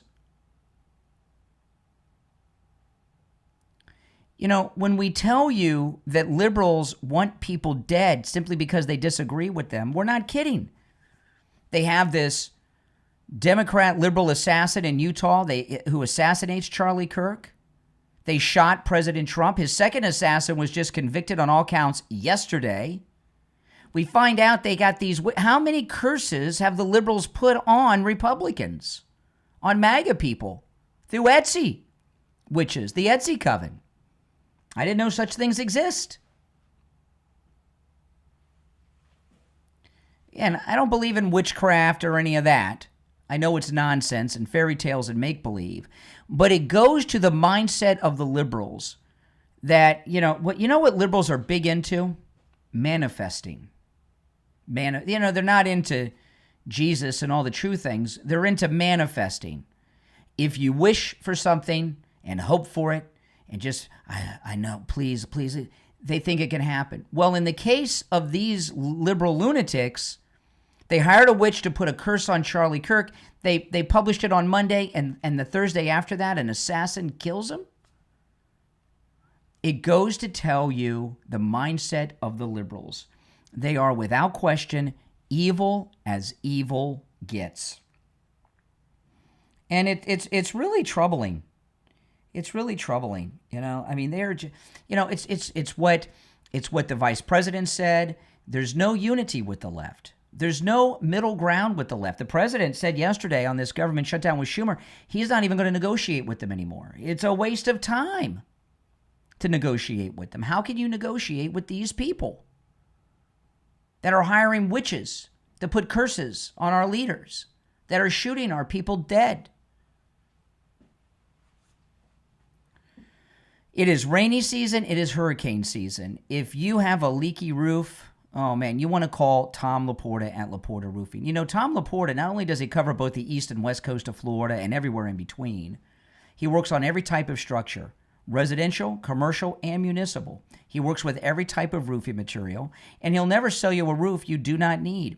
If you need a simple repair, he will do it. And I've talked to there was one of our listeners that was on the cruise, and there's several people in our cruise group that have new roofs courtesy of Tom Laporta at Laporta Roofing. But one of them, they had a wet spot on their ceiling, so they called Tom Laporta. They thought, oh man, I need a new roof. It was an air conditioning line that was draining water on their ceiling. They got it taken care of. I guess they got a 2-story house. Is probably what happened. That's what I mean. If you don't need a new roof, Tom Laporta will not sell you the new roof. He'll do the repair, or in that instance, just tell you what the problem is and get that taken care of. Give him a call. This number rings directly to his cell phone, 954-604-4602. 954-604-4602. And online, laportaroofing.com. All right, we're going to take our break for the top of the hour. When we get back, we'll take some more calls, and there's a lot more to share. Your thoughts are certainly welcome at 1-888-465-2631. It's a toll-free call no matter where you're listening. 888-465-2631. It's the Steve Kane Show, Florida's longest-running radio show. My name's Brian Craig. We'll break for the top of the hour and be back right after this.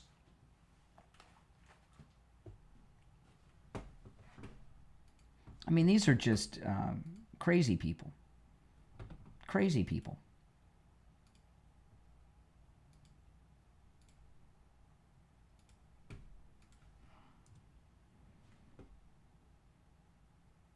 All right. I'm just queuing some things up for the next segment.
Okay. I'll be back shortly, guys.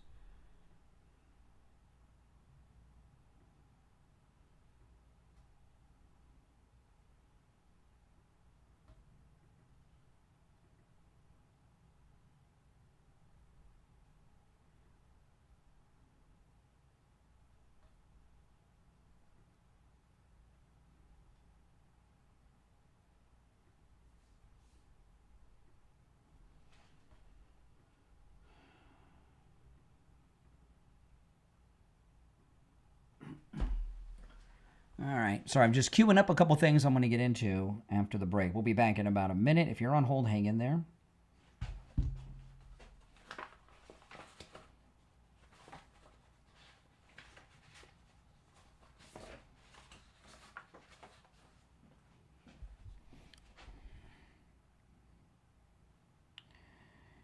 Okay.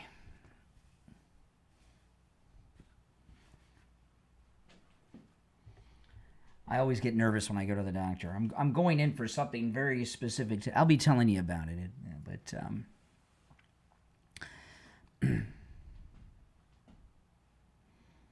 I always get nervous going to the doctor. You guys get nervous when you go to the doctor?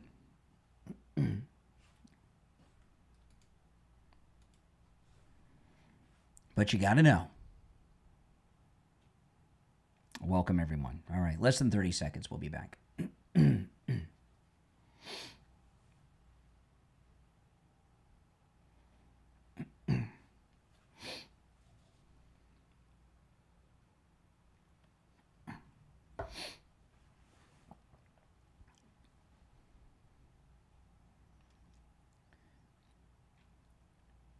Hour number 2 has begun. My name is Brian Craig. You are listening to Florida's longest-running radio show, The Steve Kane Show, on the radio since 1977. Okay, so talking about these lunatics on the left, right?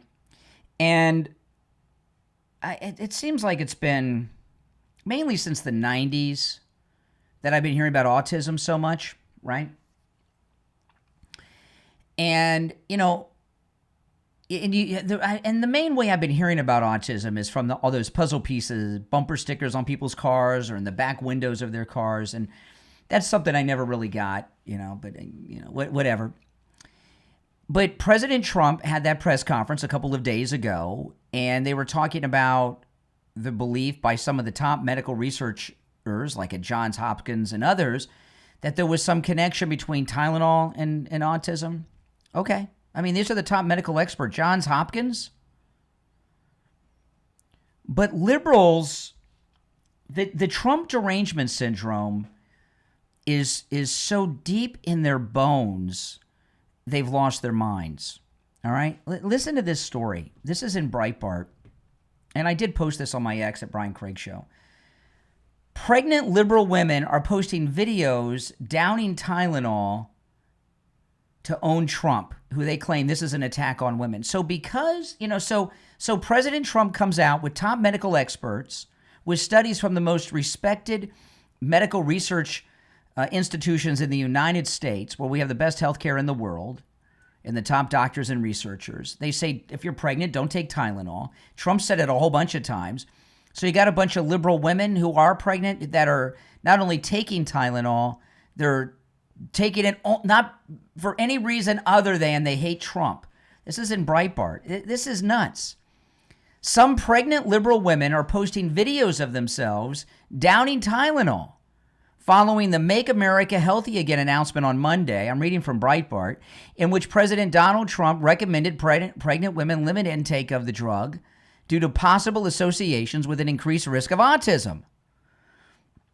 Now, this is not something I say lightly. These women need to be investigated. If you are pregnant and you are taking a pill simply because the president recommended pregnant women don't, are you a fit parent? Are you a fit parent? Back to the Breitbart article, some liberal women have used the announcement as a way to, quote, own Trump, making videos of themselves downing Tylenol. In one video, a woman, what does that say?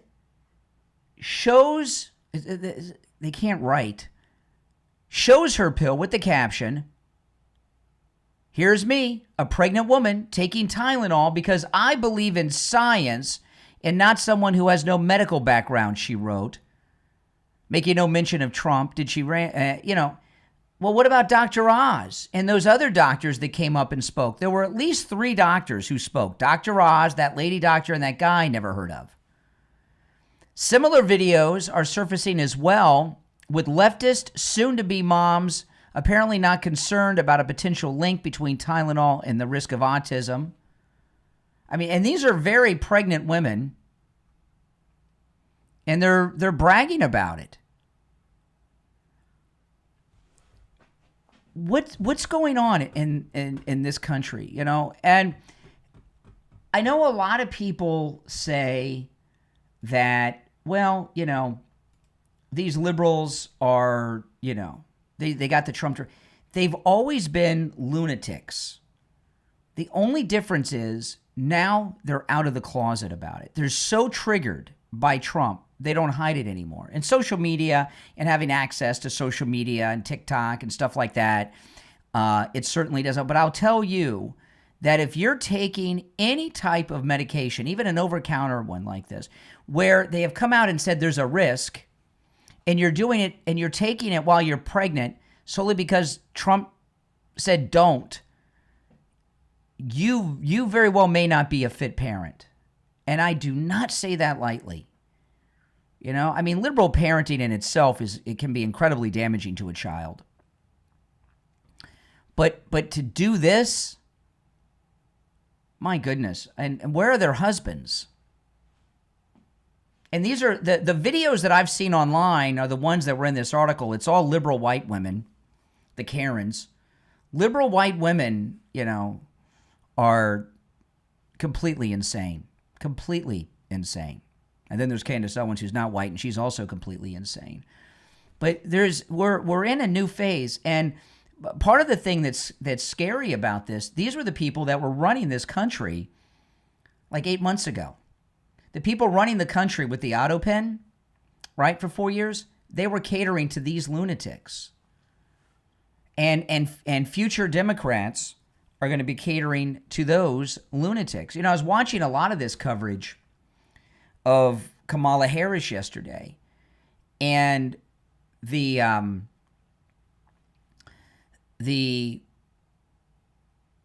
general consensus among liberals is that she ended her political career with this interview she did with Rachel Maddow.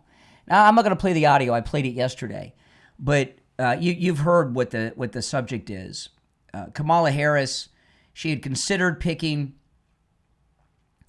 Mayor Pete Buttigieg as her running mate, but thought a black woman and a gay man running together would be too much and was unelectable, so she picked Tim Walz. And they're saying she ended her political career.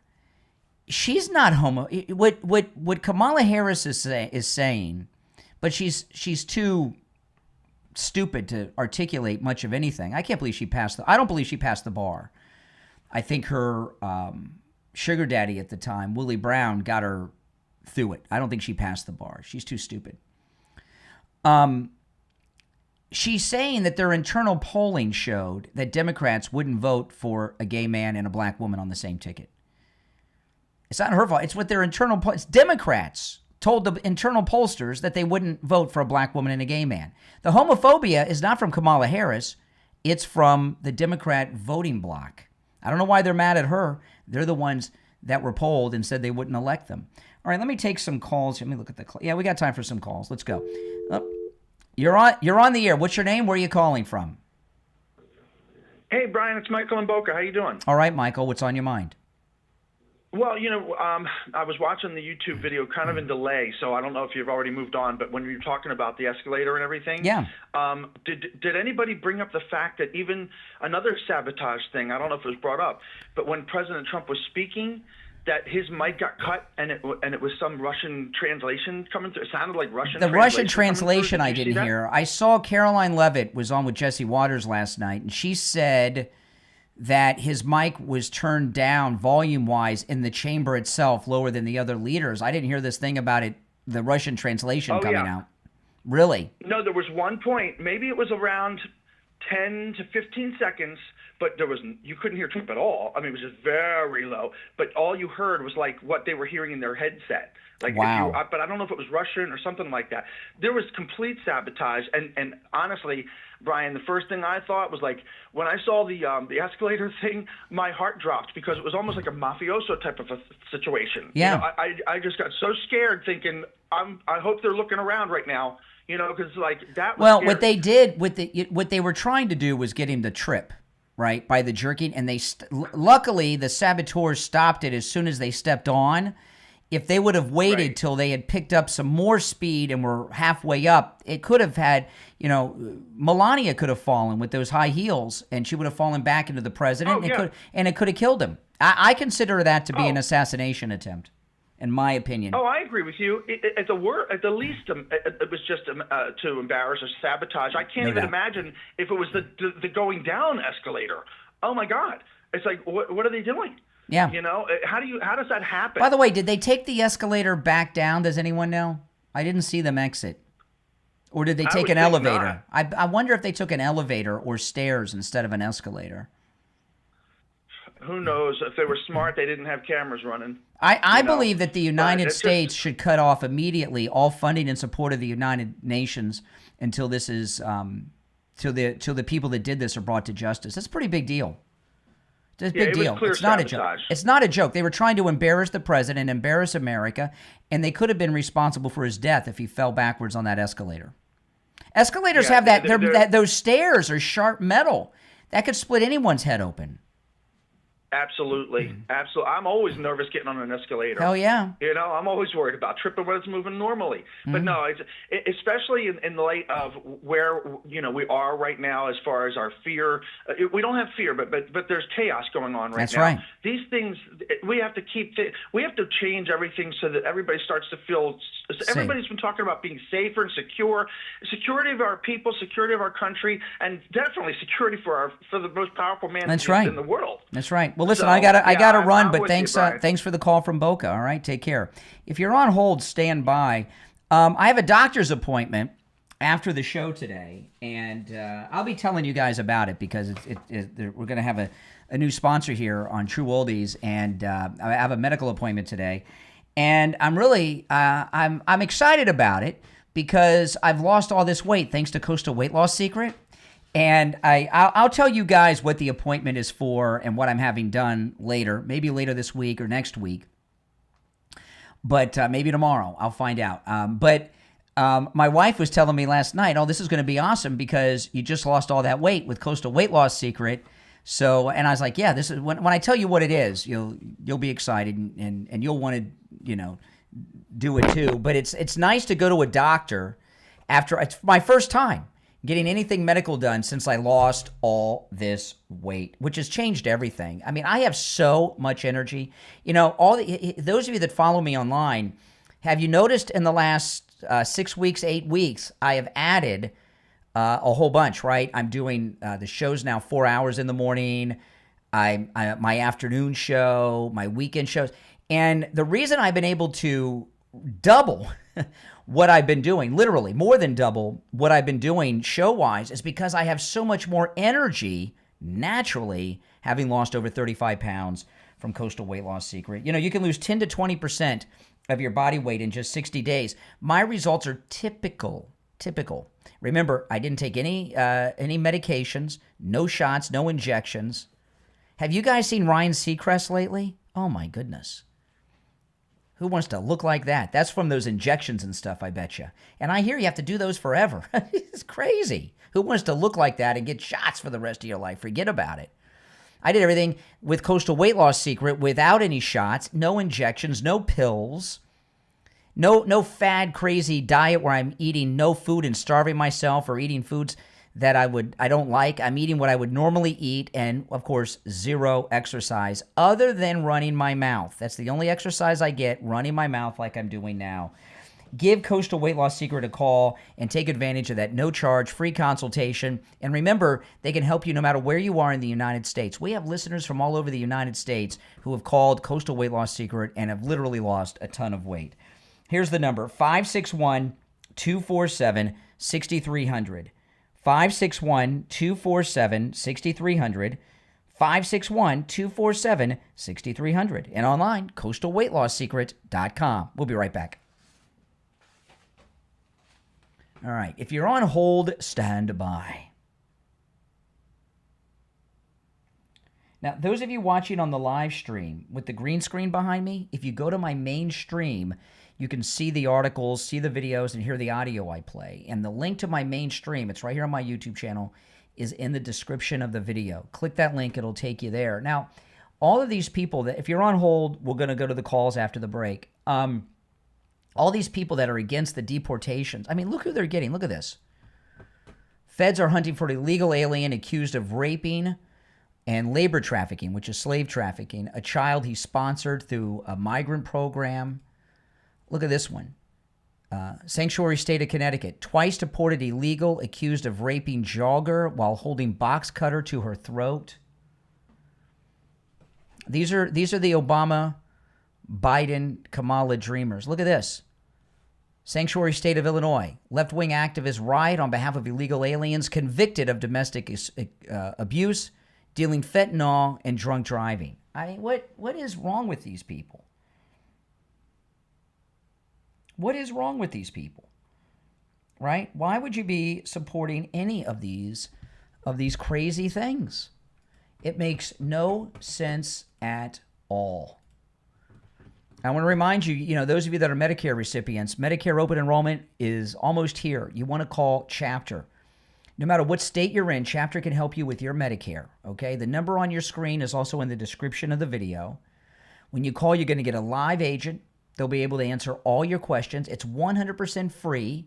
There's over 24,000 Medicare policies, and because Chapter's a national company, they have access to all of them. They'll make sure you're in the right policy. If you have a supplement, they'll make sure you're not paying too much. The average Chapter client saves $1,100 a year on their Medicare. So give them a call, 805-754-3033, 805-754-3033. Again, the number is in the description of the episode. All right, guys? We'll be back shortly.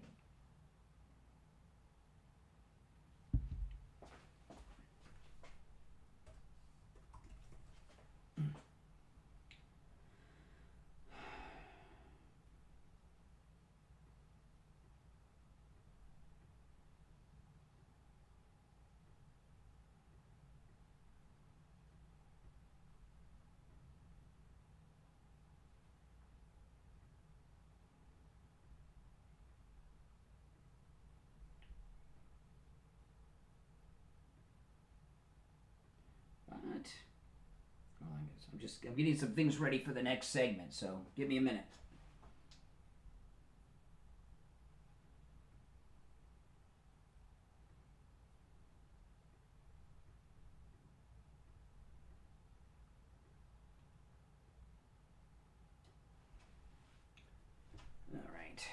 All right, we'll be back shortly. If you're on hold, stand by.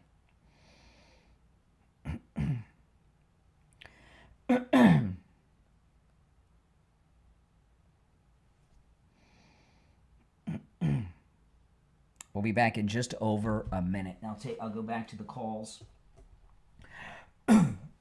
Yes.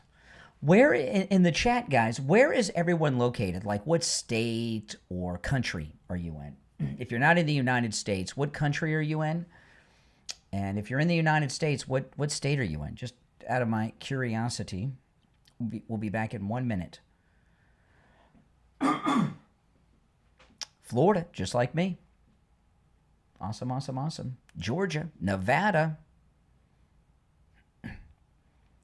Connecticut, Illinois, Kentucky, Tennessee, South Carolina, Loxahatchee, Florida, Alabama, Pennsylvania, New York, Virginia, Florida, Oregon, Maryland, Georgia, New York, Grenada, welcome Grenada, California, Virginia Beach, New Mexico, Minnesota, Illinois, Vegas, Buffalo, New Zealand, welcome, Ohio, Georgia, Pennsylvania, New Jersey.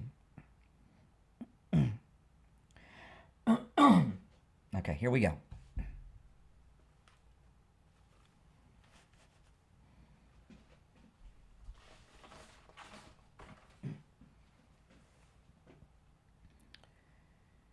Welcome back, everyone. I'm Brian Craig. You're listening to The Steve Kane Show, Florida's longest running radio show. All right, back to the phones. We've covered a lot.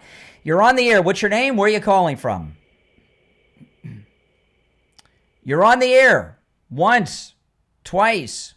All right, you missed your chance. You're on the air. What's your name? Where are you calling from? Franklin. I'm from Idaho right now. All right, Franklin in Idaho. What say you? There's a video that's going around about Charlie Kirk, how he got shot, and I'm wanting either an opinion or thoughts. He was apparently shot in the back of the head and it exited out through his neck instead of him being shot. Nope, that's all fake. That's all fake. That's all fake. Oh, okay, because I was watching a military sniper. He talked about it. Yeah, military sniper. Well, if he's a military sniper, he's full of it. You know, the original video, when it happened live, you see it hits him in the chest, ricochets to his neck. Bunch of nonsense. A bunch of sick, twisted people trying to get views, clicks, and retweets, or whatever it is they're getting off the assassination of a good man. They're just sick people. That's all nonsense. Yeah. Yes? All righty. Well, I was just looking into it, and he said the way his head kind of jerked, he's full of it. I don't care what he is. I don't care what he is. He's full of it. If he says that he got shot from behind, he's full of it. He should be ashamed of himself. All right. Yeah, I just wanted an opinion or a thought, so I gave it to you. Yeah, I know. I'm just going after. Well, what's your thoughts and opinions? What is your thought and opinion? My thought and opinion is that he could have. I mean, it could have been anything, honestly, but the way other than what we saw, but we saw it. Yeah, I know. It looked like he did get shot in the front, but the way other people says, and that's why I'm just wanting. The reason he fell back is because he got hit in the front. He got hit in the front in the chest, and then it ricocheted to the neck. You can see it in the original video. The second it happened. Yeah, but how would it ricochet? Is my other question. Who knows? He didn't Maybe have body armor on. I don't know what he had on. It could have ricocheted. It could have been body. He could have had a vest on. I haven't heard them specifically say he didn't. It could have been a bone it ricocheted off of. It could have been something he had on under the shirt. Who knows? But you see it hit the chest and bounce up to the neck. Yeah. Bullets can ricochet off bones. too. Oh, okay. I did not know that. Mm-hmm. All right. Okay. All right. Take care. Take care.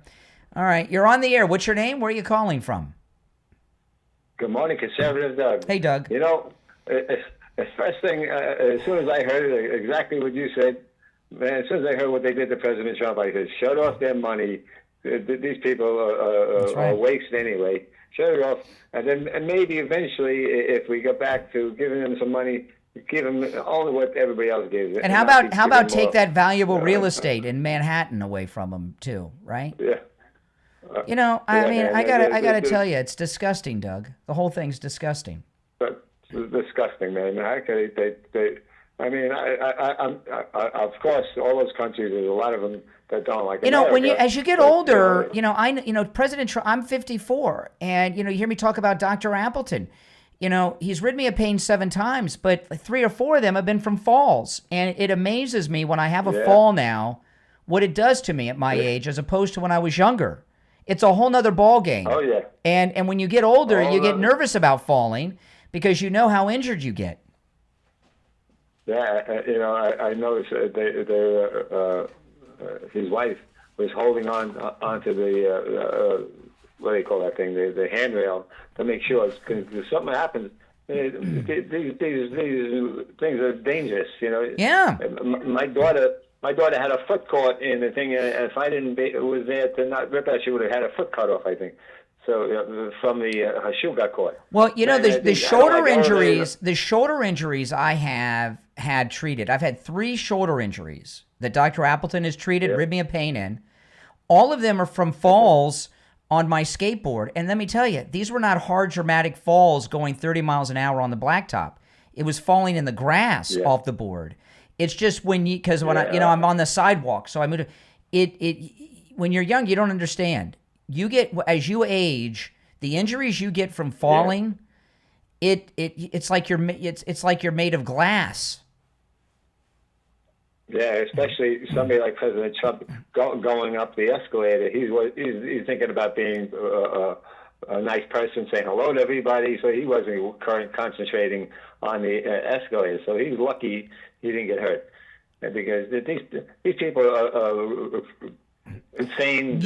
People die falling down regular stairs. You fall backwards on an escalator when if the First Lady would have come back, he'd have her weight. He's got his Kevlar vest on, and his suit very well could be Kevlar lined, by the way. So he would have her weight, his weight, plus the Kevlar and everything that he's wearing. You fall back, you hit the back of your head on that metal sharp edge of an escalator stair, you could be dead instantly. And luckily, the saboteur didn't stop it when it was like halfway up. As soon as they got their timing off. And they stopped it right away, but they could have killed him.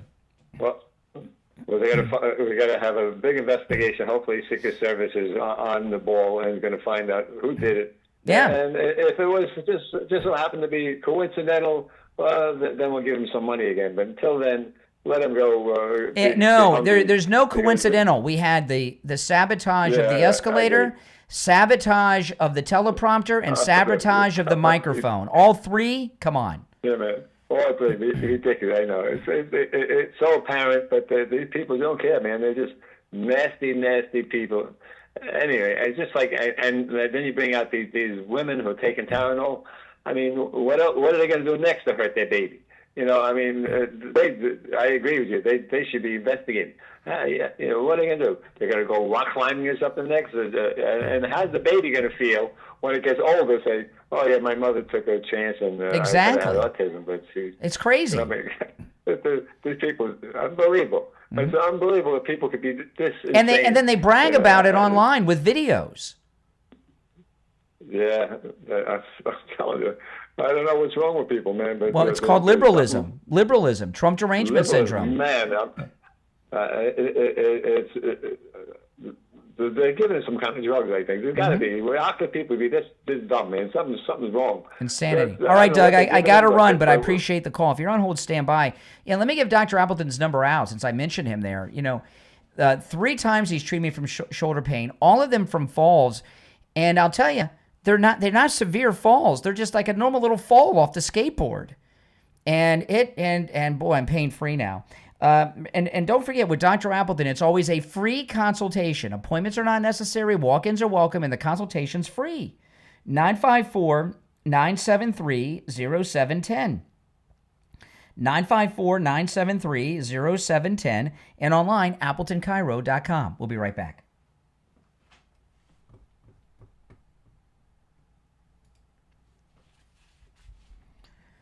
All right, let me take a call here. You're on the air. What's your name? Where are you calling from? Hi, Brian. The masked lady, Louise in Boca. What's up?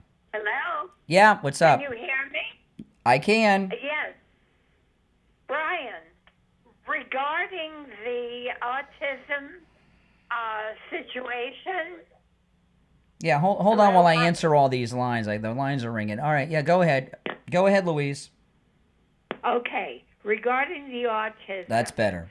I have a theory, and I was thinking, what wasn't happening in my mom's generation or even my generation that began going forward in other generations?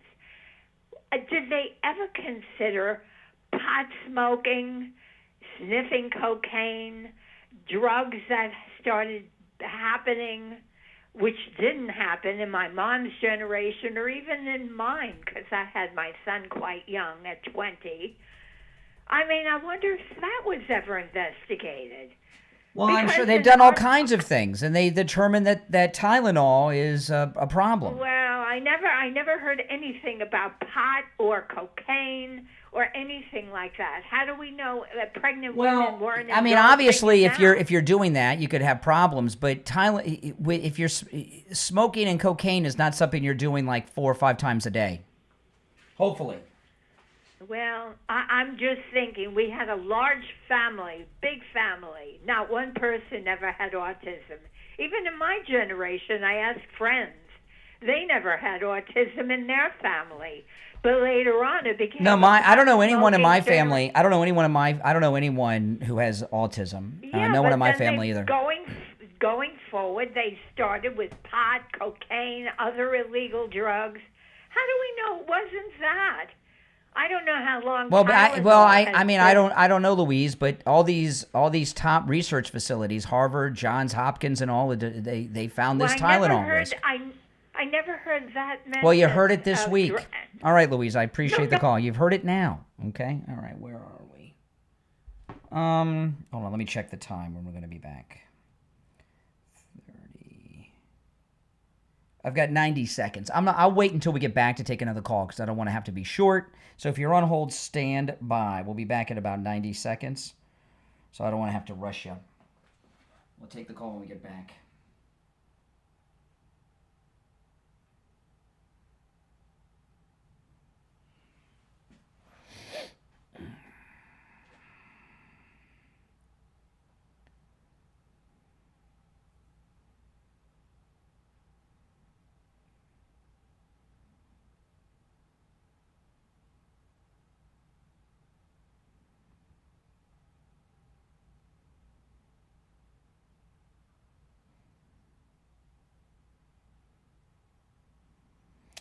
All right, hold on, guys. I've got so much going on here. People are texting me like crazy.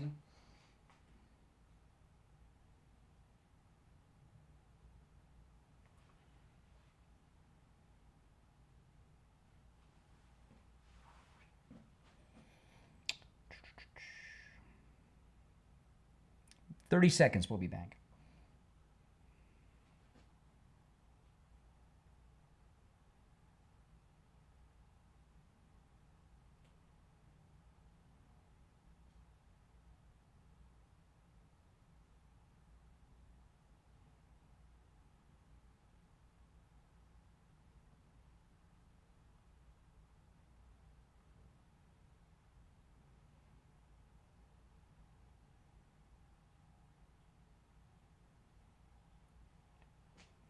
Welcome back, everyone. I'm Brian Craig. You're listening to The Steve Kane Show, Florida's longest-running radio show.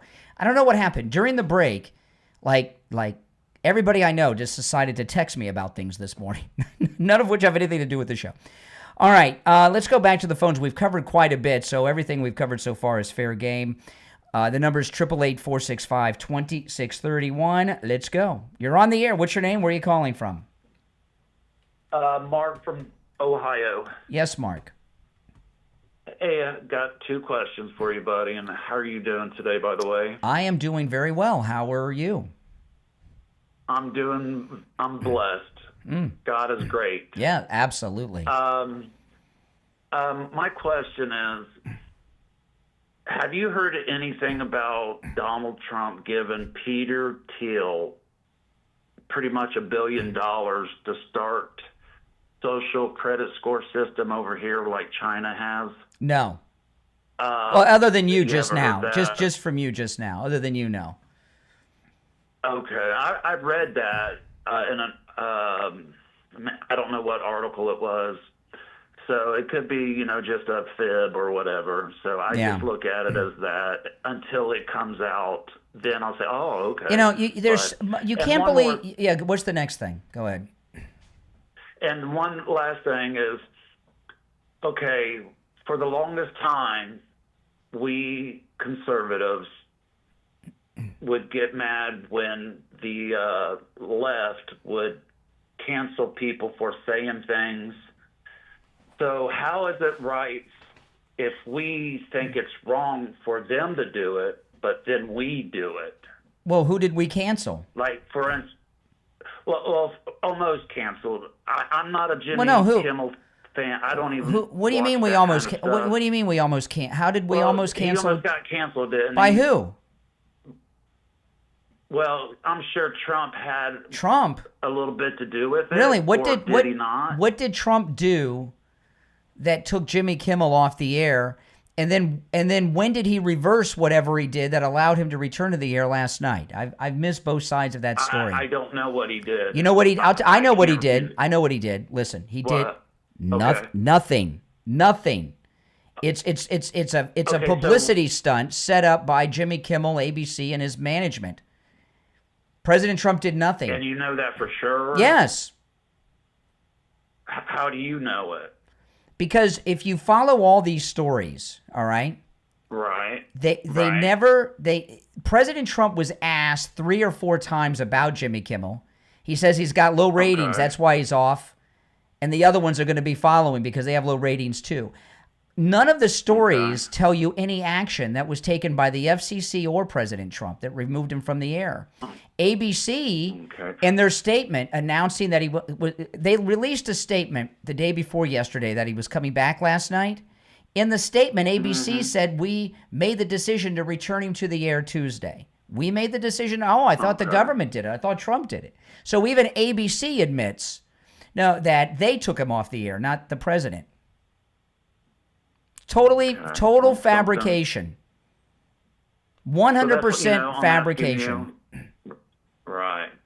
So, okay, we got that straightened out. I thank you so much, and I hope you have a very blessed day. Absolutely. God be with you. Well, thank you very much. All right, that's a good guy. You're on the air. What's your name? Where are you calling from? Bob from Denver, and there's some experts out there that show that Charlie Kirk was not shot by that high-powered rifle. It was something else. Yeah. And, being that they're experts, I believe what they say over you. Yeah. Because you're a retard. But okay. Oh, okay. So that's interesting. No. First of all, what you're asking. If you had any knowledge of any gun, you know a 30-06 would have blown his head pretty much clear off. Correct? He was shot in the chest. Correct. Excuse me. I'm trying to answer your idiotic question, okay? And respond to your statements, but you've got to stop talking and let me finish a sentence, okay? What you're asking everyone to do is to not believe their lying eyes. That guy, I wish I would not have seen it, but I saw it twice, okay? And you see the bullet hit him in the chest. Even from far away, you see it hit him in the chest. When you see the close-up, it ricochets off of something on his chest to his neck. It's right there. The neck injury, as bad as it was after it ricocheted. Bullets do weird things. A 30-06 would not ricochet. Oh, really? I did not know would this. What is your background with guns? Since you're saying this with such definitive, yeah. I have many of them, and oh, you have many of them. Okay, experts have said I have many guns too. You're on the air. What's your name? Where are you calling from? Yeah, hey Brian. Good morning. Kaz from Pacific Northwest. Hey, what's up? Hey, can we bring up a Charlie Kirk thing? Yeah, okay. All right. I'm looking at this video of a second shooter for where he gets hit in the back of the head and his hair tosses up. Nonsense. Nonsense. Nonsense. Nonsense. Okay. This is, this is so ridiculous. I mean, we saw, forget about this video. We saw it live, right? I mean, I saw it seconds after it happened. Okay? I saw it in less than 5 minutes after it happened. Less than 5 minutes the first time. And it's clear what happened. And then I saw it a second time about an hour later with maybe even less. I don't know. It was a rough day. And the close-up, which I really wish I wouldn't have seen the close-up. And it is what it is. In fact, the reason he's leaning the reason he's leaning back is because he was shot from the front and pushed back. If he was hit with a round from the rear, which they're alleging was much closer because he had the tint and everything, the force would have knocked him forward. This is just, listen, there's a lot of sick people out there that are trying to get views and everything off of this. There's no second gunman. This isn't the Kennedy assassination. This is what it is. Now, that doesn't mean that there wasn't, I do believe there was a conspiracy that the shooter, even though he did it, is a patsy. I don't mean that he didn't do it. I think he was recruited into doing it by evildoers. And by the way, Erica Kirk agrees because when she did that announcement from the studio over the weekend, she said evildoers plural. So that, yeah, but no, there's no second gunman. There's no one from behind, no one from the trap door tunnel underneath that Candace Owens is peddling. I saw that one too. I mean, come on. I know Charlie Kirk. I don't care what they are.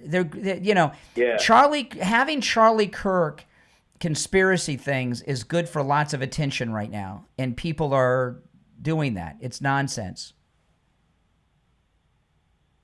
I hear you, Brian. Great show. Nice shirt. Have a day, pal. All right. Take care. Yes. You're on the air. What's your name? Where are you calling from? Good morning, America. Hey, Brian. How are you, sir? Hi. Hey, what's your thoughts on Elon Musk now? You got to be more specific. Wait, are you a little upset with him? Are you feeling like Trump and Elon are kind of probably going to make amends? I hope they do. I hope that President Trump and Elon Musk get the band back together. Exactly. I think they work well together. But even though they met at the funeral, okay, President Trump seemed to shoo him away. If you saw the end, he didn't keep him there. Oh, is that right? Okay, I didn't see that part. No, I only saw the nice part where they shook hands. Yeah, I saw that, but later on he kind of shooed him away, it seemed to me. He didn't keep him there. He left. Okay. Yeah, I mean, what Elon said was kind of... I'll give you an example at funerals. You guys hear me make fun of Joyce Kaufman all the time, who sucks on the air?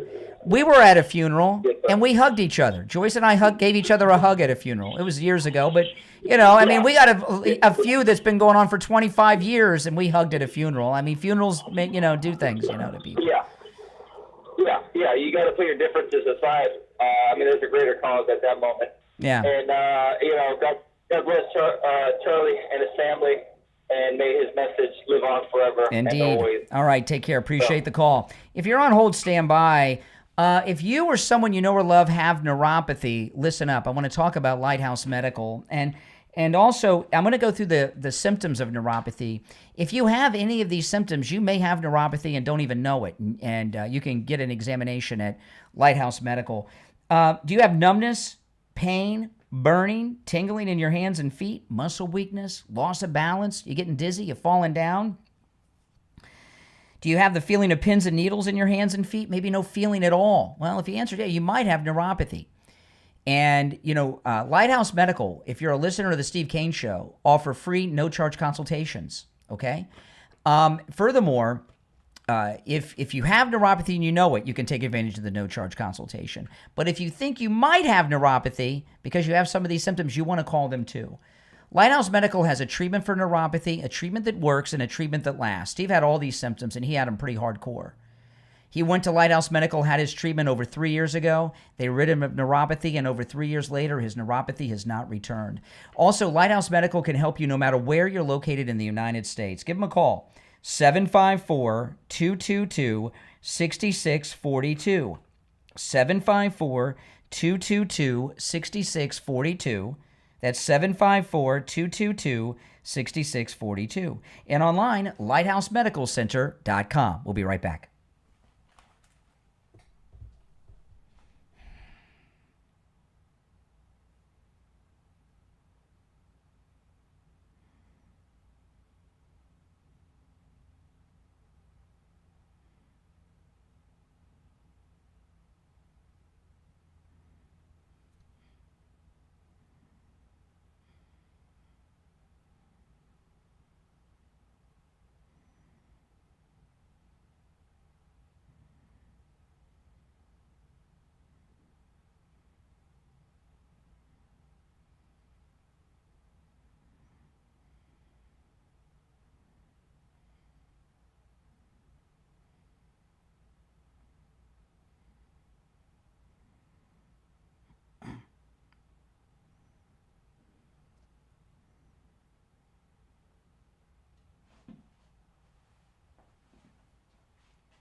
Gasoline prices are way down. We have an expression, drill. Nós reduzimos os custos de energia porque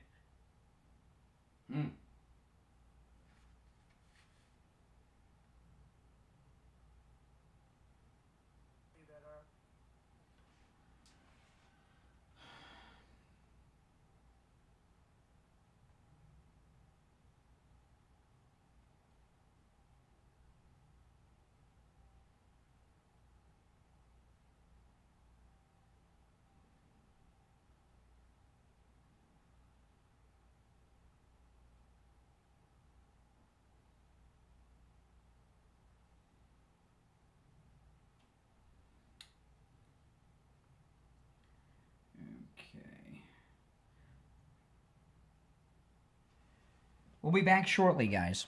I don't know why everybody and their brother is sending me text messages today. I don't know why. During the show.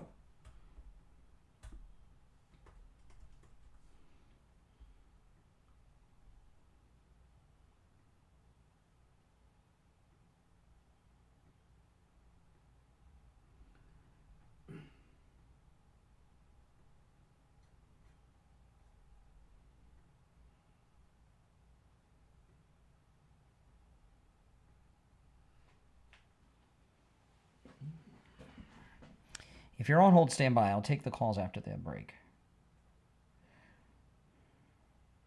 We'll be back in about a minute.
All right, we're back. I'm Brian. It's the Steve Kane Show, Florida's longest running radio show. Call us on hold, standby. We've covered a lot today. Our number is 888-465-2631.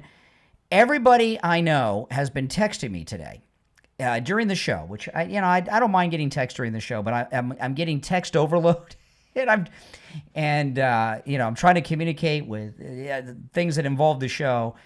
But one friend of mine, I'm glad I checked this text.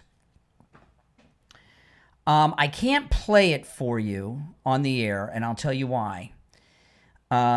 We were talking about the sabotage that the president received at the UN.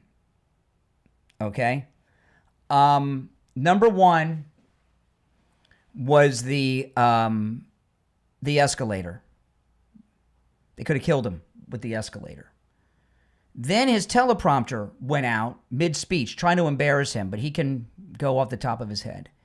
Then we found out from Katie Pavlich that they had his microphone volume down very low, much lower than the other leaders who spoke before him and after. And then someone had called me earlier in the program and said that while they were watching on television, I was watching online, I didn't see it, but while they were watching on television, all of a sudden, you heard the voice of not President Trump, but the Russian translator. So that's the fourth sabotage. And a friend of mine sent me the video of the Russian speaker. And sure enough, President Trump's up there speaking, and then all of a sudden, you don't hear the president, you hear the Russian speaking as if he's a Russian now. Now, the reason I'm not playing the video is because I don't understand Russian. So I don't know what the guy's saying. So I don't know if it's safe for radio, okay? But, I mean, that's the escalator, the teleprompter, the microphone, and now the Russian speaking while he's speaking. You hear the translator. At least it sounds like Russian. It could be one of those other languages that are similar to that, like Ukrainian. I don't know. But come on. All right, let's go. You're on the air. What's your name? Where are you calling from? Hey, Brian. It's Ben from Pompano. Hey, Ben. Oh, my goodness. Just a lot of roughness going on. Yeah, I actually wanted to address that. So the people who reflexively believe anything is a conspiracy theory because they think they're so smart, anything that is at odds with the mainstream narrative, you somehow discovered something that other people didn't. Listen, I'm as distrustful as the government as anyone else, but that doesn't mean they're always wrong, especially when it's Trump's government. You have to understand, his wife, Erica Kirk, demanded to see the body when he was brought to the medical examiner or when he was in the hospital in Utah. The police advised her not to see it, but she said, I want to see what they did to my husband. So what you're suggesting is this woman who was deeply in love with him, who was with him for 7 years, 9 years, is somehow in on it, right? Because she saw the body, she saw the wounds, and you're now saying that she's lying, okay? Kash Patel, great friends with Charlie Kirk. He has said he is addressing every lingering question, and they're going to follow each lead to the very end so they have a comprehensive investigation.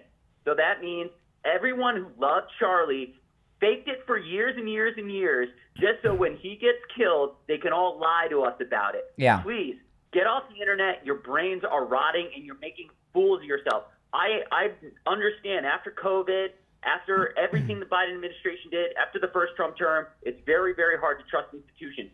But that doesn't mean you shouldn't be judicious or discerning, because you sound like absolute fools when you think you know what's going on, when really none of us know completely what's going on. We don't have all the pieces. Well, one thing I think we do know, though, that there was a conspiracy to sabotage the president at the United Nations yesterday. There's too many things went wrong. And they went wrong for no one else. Yeah. You know what? The second, and I mean the second he stepped on that escalator, it stopped. Yeah. Like someone was waiting to push the button. You know what I mean? Like, it wasn't like he was halfway up. He stepped on and it went up 2 steps and then it stopped. That is a insanely... Yeah, and by the way, I got a call, because, I start the show about 45 minutes early online before we're on the radio in the mornings, and I take calls like I do now. This liberal guy calls me up laughing. He says, it was Trump's videographer. I've seen the video, right? Just like they've all seen the video of Charlie Kirk saying black people can't fly airplanes. There's no video of this. They've started a false narrative that Trump's people are responsible for all of this. Nonsense. Don't believe any of that. And the there was a conspiracy because there's too many different things. Escalator, teleprompter, microphone volume, and now the language went to Russian briefly while he was speaking. So, you know, these are different people that are running different things. So, you know, and if he would have fallen backwards on that escalator, J.D. Vance could have been the president right now. Okay, that's very dangerous. Not even that. The fact that the president's movements are tightly coordinated from start to finish at every event. If for some reason he stops moving, he becomes a target for a possibly would-be assassin. That's correct. So the fact that if he's on an escalator and it just stops, that's incredibly dangerous. And so no doubt, it's not just a falling back, which is a real risk at his age. I mean, he's still sprite as ever, but still, you know, when you're in your 70s, it's, you know, you can't just, you know, you don't move like you used to. Yeah. And so, yeah, that's a real risk to his health. The fact is, he's been calling out globalists for years. That's one of the main reasons I support him, because I think the biggest threat to our sovereignty is globalists. And, you know, who is the biggest globalist entity in the world? It's the UN. The UN is a complete joke. It's useless. It's ineffectual. Everything. That was one of the greatest Burn speeches I've ever heard, because from start to finish, he was just reading them. Every moment of it was amazing. Even when he was talking about the construction, that was amazing. I mean, the whole thing. It was. I know. I was listening to it while I was working out yesterday, and the whole time I'm like, you know, just shaking my head in disbelief about how this guy keeps topping himself. I can't get used to how, you know, you just think Trump can't surprise you anymore, and he does. It's great, but. You know, you're absolutely right. It was complete danger, and I think if we don't make efforts to remove ourselves from the UN entirely, I'm going to be very disappointed. Because let me tell you, all UN funding and support by this country should be suspended until these people that did this are brought to justice. They should be arrested for what they did. And what you said about the escalator is true. You know, you guys, you know, I used to go, in President Trump's first term, I used to go and watch him coming from Air Force One to Mar-a-Lago all the time. And he would slow down and wave. The last time I went up there, I made a YouTube video. He came by me in the Beast. It was going full speed down the road. Not like it used to be, down the street from Mar-a-Lago, because because they shot him. They just killed Charlie Kirk, right? You know, I mean, as far as I'm concerned, you know, the president's got a Kevlar vest on. The suit could be Kevlar lined as well. And with all that weight, falling back could have killed him yesterday. This is a very serious thing, and it is not funny, and it's not some prank. They did this to humiliate him and our country. And he was the only president, only world leader that had any problems, and he had all these different ones. Come on. Yeah, I know. You think that would have happened under Obama? Give me a break. So anyway, that's all I got for now. I got to go. All right, Brian. Take care. If you're on hold, stand by. I want to talk about Friendly Tire in Margate. Oh, man. Friendly Tire has been with us for many years on the program. You'll find the lowest prices on new tires anywhere. Okay? He's got all the name brands you know and love, you know, and you can get brand new tires, brand new, out the door and on the road for as low as $75 a tire.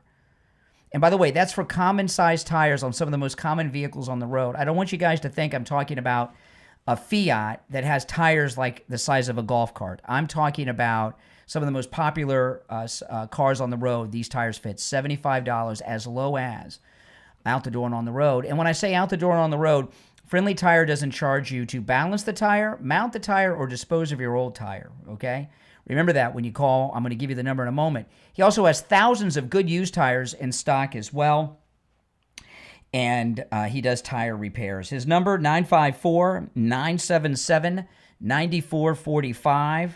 954-977-9445. That's 954-977-9445 for Friendly Tire in Margate. Make sure you tell him you heard about him on the Steve Kane Show. He'll take extra good care of you. All right, we have covered a lot today of important stuff so far. We got 1 hour to go. If you're on hold, stand by. If you'd like to call in, the number's toll-free, 888-465-2631. 888-465-2631. It's a toll-free call no matter where you are listening. Steve Kane will be joining us and we'll be taking your calls. You're listening to Florida's longest-running radio show, The Steve Kane Show, on the radio since 1977, celebrating 49 years on the radio. The big 50 will be here in a year. Can you believe that? 49 years. That's a long time. We'll take our break for the top of the hour. Come back with Steve Kane and your calls. I'm Brian Craig. Don't go anywhere. We'll be back right after this.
It was ringing busy. What was that?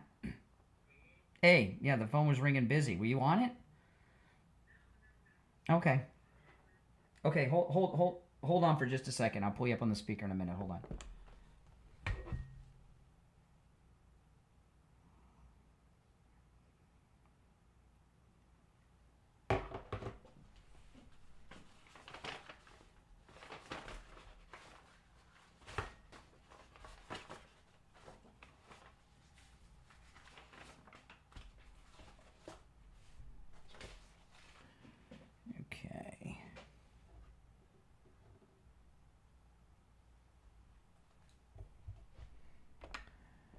Okay, we got just about 90 seconds. We'll be back.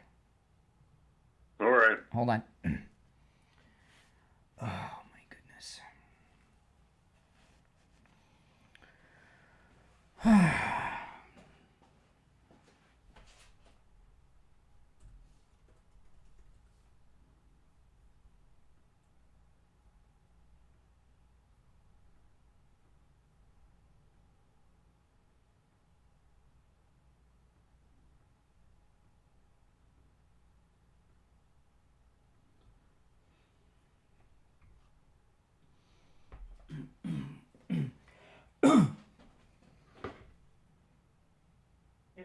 All right, hold on. Thank you.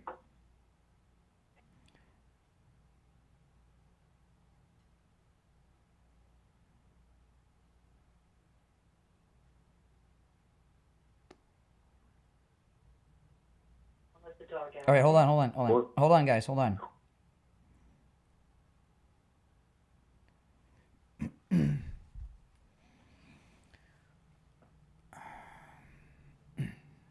Ten seconds.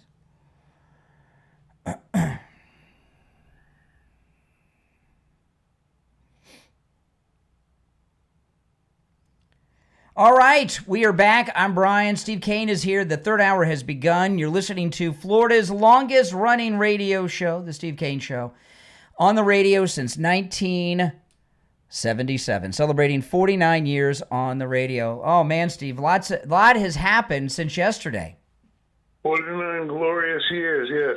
It's unbelievable what's going on. Oh, my. Who is the they, by the way, you're referring to? You came in the middle of that discussion with your last caller. You're talking about all the trouble at the UN yesterday and all that. Well, there was that we're not sure of. Caroline Levitt told Jesse Waters last night they're launching a Secret Service investigation to find out who they are. But there was a series of sabotage that occurred to President Trump that no other leader experienced yesterday. The first, I'll go through them real quick, okay? The first was the escalator stopping when he and Melania stepped on it. That was number one. Number two, when he was speaking, the teleprompter went out in the middle of the speech. I saw that. Okay. I watched the speech. I saw that. Yeah. So, but he can free associate. He does that all the time in the rallies. Number 3, Katie Pavlich. You guys know her from Fox News. Katie Pavlich reported that they turned the president's mic volume incredibly low. On television, it sounded normal, but if you were in the chamber, it was very low and faint, lower than any of the other leaders before or after. And then 4, in the middle of his speech, at some point, and I've seen the video of this, they cut off the president's mic, and you heard the voice of the Russian translator speaking Russian while President Trump was speaking. So on some outlets, on some news stations, they were listening all of a sudden to someone briefly speaking Russian. So obviously there was some attempt to disrupt and embarrass him. In fact, on Sunday, right? Because this happened yesterday, which was today's Wednesday, right? This happened yesterday, Tuesday. Today's Wednesday. So this all happened yesterday, Tuesday. On Sunday, the Times of London had a story. They had talked to some UN workers who were joking around that they were going to stop the escalator with him on it as a joke. And then it happened. And then these other things happened. So, no, he was definitely sabotaged. And the Secret Service is investigating, according to Caroline Levitt. It's disgusting. So that's what we were talking about. Well, it's dangerous. I mean, if you're on a moving escalator and it stops suddenly, you could fall. There's no question of that. And that could kill you on the metal steps. So they were trying to get him to trip or fall to humiliate him possibly. Whatever it was bad. The UN, of course, is denying that. Yeah.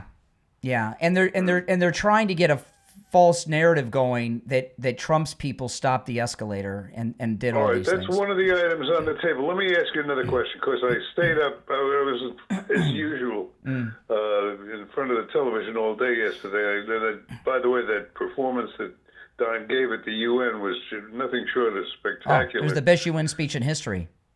It was like unbelievable. Just every day. He reprimanded them. Reaches new heights. Yeah. Yeah. But the other question I wanted to ask you, because I've not been able to locate it since I got up this morning, what is the status of Jimmy Kimmel? He's back on. What happened with that? He's back on. Well, what happened? Did anybody watch it? I this morning, before I went on the air, I watched his unfunny monologue. Well, how did he handle it? He talked a little bit about free speech and pretended to cry without tears over Charlie Kirk. But that's it was. Did he back off a little? Was he a little nicer? No. He even made some. No, it was. Now I see why he's so lowly rated. He got a bump last night because everyone wants to check him out, but no one's going to go back to that boredom, except liberals. No, he's terrible. No, he's got no talent. I mean, it used to be Johnny Carson was the only game in town. Then he got followed by Letterman, who came on right after him, and they were funny. And then Arsenio came around in the 80s, and he was unique and funny. And now they just go out and, say terrible things about Trump, and the liberal crowd erupts in laughter. It's like a mob. It's very strange. Yeah. I don't know what passes as comedy these days, but it can't be that. Well, I don't know. The hits keep coming. Well, we're the ones that are winning, and of course the Trump. How do you like the guy, the would-be assassin, trying to stab himself with a pencil after the verdict was read? Oh that my was goodness! A little shocking. Yeah, I know. Please. I mean, you wouldn't believe it if you saw it in a movie. Anyone who represents themselves is insane and guilty, right? Remember, Ted Bundy represented himself in Miami. When people represent themselves, they're usually crazy, but definitely guilty. The innocent never represent themselves, only the guilty. And in the cases I've seen. A piece of that killer, the one that they were trying for the attempted assassination on Trump, the daughter. That was what a piece of work she is. Well, okay, here's a cool thing, though. They came back with a verdict like in 5 or 10 minutes, right? Now, they say it took 45 minutes to an hour, But 40 minutes of that time was, okay, who's got to go pee? So they take a bathroom break, right? Then they got to hand out all the forms. Then they got to read through the rules of the deliberations, right? And do all that stuff. They deliberated for 5 or 10 minutes of real deliberations. Yeah. That was it. They took a vote. That was it. So, and this is something I want to point out to you guys. I told you guys this when this started. This is an awesome thing. This Trump assassin from the golf course who was convicted yesterday of all counts at the Fort Pierce Courthouse, St. Lucie County. This courthouse, their jury pool is the most MAGA jury pool in America. St. Lucie. Oh, really? Oh, yeah. St. Lucie County? Absolutely. That area includes St. Lucie, Martin, and Okeechobee counties. These are the most MAGA places in the MAGA state of Florida, okay? And I told you guys, there's no doubt. If this trial had been in New York City, do you think they would have had a guilty verdict on all counts, Steve, in New York City? I hesitate to think what it would have been like. He'd be a free man today, probably, or Northern Virginia or D.C., but this is St. Lucie County, baby. The federal courthouse in St. Lucie County, the most MAGA jury pool in America. Well, that same courthouse, there's something else going on there that no one talked about yesterday.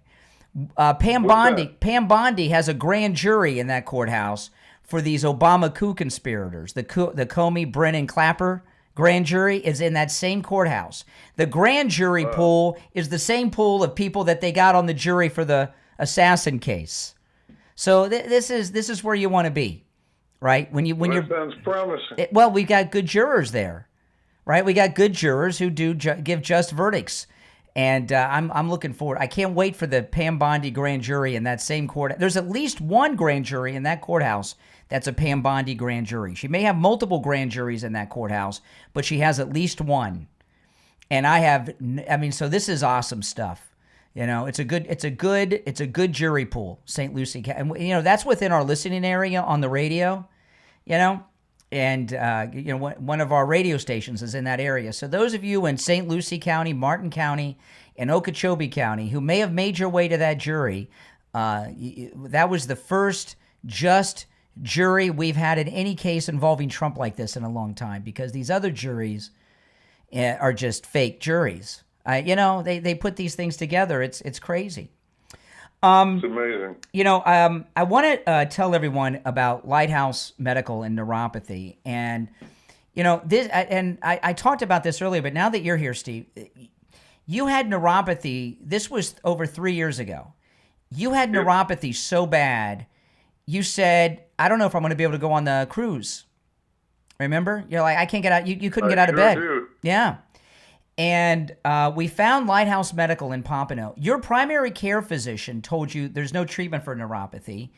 You begged him. That's the convention, what they would call the conventional wisdom. Well, that there's no cure for neuropathy. Yeah, and he didn't even want to send you to a specialist. He said it's a waste of time, but because of your suffering and begging and pleading and persuasion, just to get you out of his hair, he sent you to a neurologist who's a specialist. And the neurologist told you there's no treatment for neuropathy, which it floored me. I couldn't believe. I was at the end of my rope, no question of that. Now, I wouldn't say that your doctors are liars. They just don't know. They don't know. They're not. They're not. And I think that's true with most doctors out there. They're just not educated. Lighthouse Medical in Pompano has a treatment for neuropathy, a treatment that works. It rids you of all your neuropathy symptoms, and a treatment that lasts because it's been over 3 years and your neuropathy symptoms haven't returned. So if you or a loved one have neuropathy, give them a call. It's a free consultation if you mention you heard about them on the Steve Kane Show. Now, they're located in Pompano, but if you can't make it to the office in person, you can do everything over the phone with telemedicine too. And that means if you're local, Lighthouse, they understand that if you have neuropathy, you might not be able to get out of the house, right? You might be bedbound. But no matter where you're located in the United States, Lighthouse Medical can help you. Or for that matter, Canada, too. Give them a call no matter where you are. 754-222-6642. You've seen with Steve, your neuropathy, over 3 years, it has not returned. 754. Absolutely. That's amazing. 754-222-6642. 754-222-6642. And online, lighthousemedicalcenter.com. We'll be right back. Okay, I'm going to put you on hold, Steve. I gotta call Barry. All right. Hold on.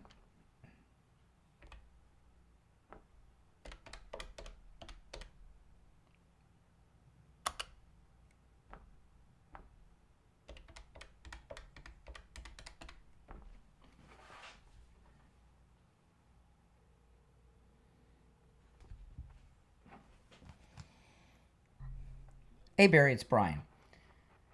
Oh, okay, good. So we'll have you today, tomorrow, and Friday. Okay, great. I just want to make sure. Okay, hold on. All right, Steve, you there? Yes. Okay, I'm going to conference in Barry. We're still in... Can you hear me? Yeah. We're still in break, but hold on. I'm going to... well, I'm not going to get Barry yet. We got a little time. Hold on.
Okay, hold on, Steve. I got to get Barry. Okay, Steve, you there? Yes, I am. Okay, I'm going to conference Barry in. Hold on.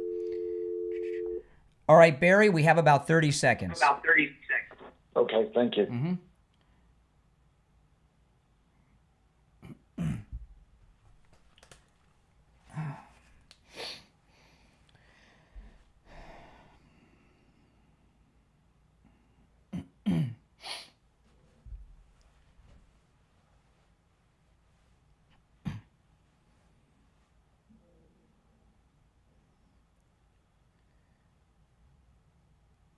Welcome back. I'm Brian. Steve's here. On the line, Steve, we have your attorney, Barry Siegel from the Siegel Law Group. Attorney Barry Siegel, good morning. Good morning. How are you, Steve and Brian? Good morning, Barry. Nice to hear you from both of you. Absolutely. Today I wanted to talk about the fact that we do reviews. We'll do reviews of current estate plans of your listeners. So anybody who wants to come in and have a free review of your current documents, we will do that. We do free reviews every 3 years for our clients. And one of the things that's important about the review, it's not just reviewing the documents themselves that you already have, but it's also about reviewing, if you have a living trust, it's very important to make sure that it's funded properly, because a revocable living trust needs to actually hold the assets to have to gain the benefits that it provides. One of the key benefits, not the only one, but one of them that people are concerned about is avoiding probate. And if you don't have your assets in your revocable living trust, then your assets could end up going through probate just to get into the trust, and then the trust needs to be administered. So you have to go through two different levels of administration there if you don't properly fund it.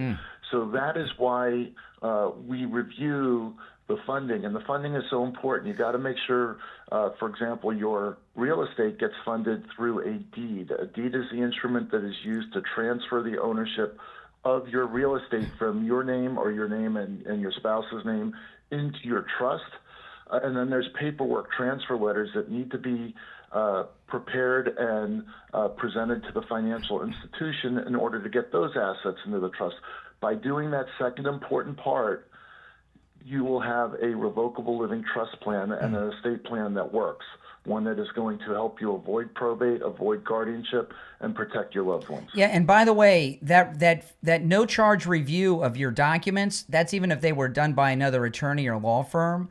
Now, Barry, when you talk about funding, you're talking about real estate, but what are some of the other things? It's not just real estate. When you say funding, it's not just really money. What are other things that have to be in that trust or they go through probate other than property? Well, really any assets that somebody would have. So, people besides owning real estate would own bank accounts, brokerage accounts, and even life insurance policies. Really? Even their businesses. Wow. All of those assets can and should go into the trust so that they won't go through the probate process. Wow. Now, somebody might say, well, I thought life insurance doesn't go through probate, and they'd be right because life insurance has a beneficiary designation on it. But when you do the bloodline protection, by putting it into the trust, you're going to be able to set it up so that those life insurance death benefits will go to your beneficiaries in a way where it's better protected from creditors, lawsuits, and even divorces. That's right. Make sure it stays in your family bloodline. Or your wife's next husband and his kids that you don't even know, right? Yeah, it could end up going to other family bloodlines that you didn't even aren't even on your radar at this point. Exactly. Listen, give the Siegel Law Group a call, and you can tell this is the great kind of counsel you get from Attorney Barry Siegel and the Siegel Law Group. 855-FLA-3782, 855-FLA-3782, and online, SiegelLawGroup.com. All right, Attorney Barry Siegel, we'll talk tomorrow. All right, take care, Brian. Take care, Steve. All right, you take care. You take care. All right, Steve, you back with us? Yes, I am. Okay, I'm going to call this phone the testosterone phone because, Steve, you got this new phone, and your voice is so deeper and richer and louder in this phone. It's just Well, you made my day, you flatterer. No, it's a testosterone phone. I mean, I don't know if maybe it gets it in your ear or your mouth. I don't know, but somehow that phone. Maybe I should get one of those phones, make my voice deeper. Oh boy. All right, our number's 888-465-2631. You want to take some calls? Yeah, let's do it. All right, let's go. You're on the air. What's your name? Where are you calling from? Jesse, Ohio. Jesse, what's up? Hey, I just wanted to actually, I kind of wanted to ask you a question, but I just wanted to say a statement about all these progressives on here who are all of a sudden weapons experts after one episode of Rich Mauda. Yeah. I'm sorry? Yeah, go ahead. I'm sorry. Oh, I'm just saying, I find it funny that some moron retard calls in and says bullets don't ricochet after just one episode of Richard Maddow on MSNBC. But I wanted to ask if you've ever heard of the Supreme Court ruling Church of Holy Trinity v. United States. No. So if you look it up, and this is something I like to spread to all my Christian brothers and sisters out there, if you look it up, it was an 1890s ruling by the Supreme Court where they ruled that the United States is a Christian nation. In fact, even Wikipedia acknowledges that the Supreme Court ruling says that we are a Christian nation. So anybody sitting there saying that, well, my Congress can't make a law stating we're Christian. Well, the Supreme Court already ruled that we are. Well, Steve and I have talked about for years about writing a book, and the title would be Liberal Urban Legends. And and there's a lot of them. And we should have written that book 20 years ago, Steve, because there's new ones that are created all the time that we could add to it. And we could have we could have a new edition every year. But, and maybe I'll write that book one day. I don't know, But this thing about my sister's working on it. Good.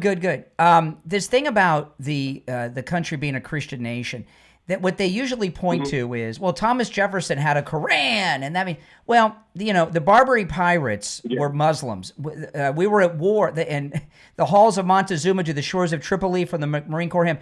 We were at war with Muslim pirates during his presidency, and they didn't have an NSA back then. So he went and found the Quran and read it so we could understand these. They're called the Barbary pirates, but these Muslim pirates.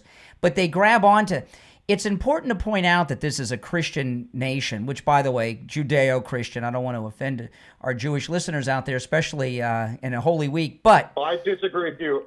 Well, I don't want to get. I don't. Look up the phrase Judeo. Okay. Go ahead. Christianity is Judaism. But here's the thing about it. Our rights are given to us by God, not men. And it's important to highlight that, because if men give you your rights, they can take them away. And our rights were given to us by God. That's what it tells us in the Constitution, and that's why it's important to highlight that.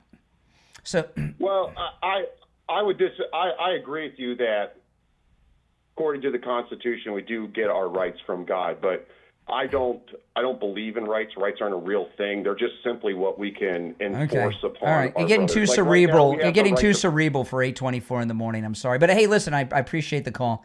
All right, take care. Oh my goodness, that sounds like a lecture at Hillsdale College coming. I can't tolerate that, Steve. All right, let's take another call. Let's see here. You're on the air. What's your name? Where are you calling from? Good morning, gentlemen. This is Greg. Oh, hey, Greg. Hey, Greg. Hey. Yeah. Listen, Brian and Steve, I'd like to address two topics with you. First and foremost, I think it's despicable, reprehensible about these Charlie Kirk calls you've been receiving. It's these theories, and by the way, I will never listen to Candace Owens ever again. They're throwing out this ridiculous, theories that it was under a trap door or someone, he was shot from behind. These callers are sick people. Yes. And I think you should ban them. You should say, let Charlie Kirk, let him rest in peace, let his family recover. I think you should set a boundary and say, listen, you want to throw out this garbage, you're banned from the program.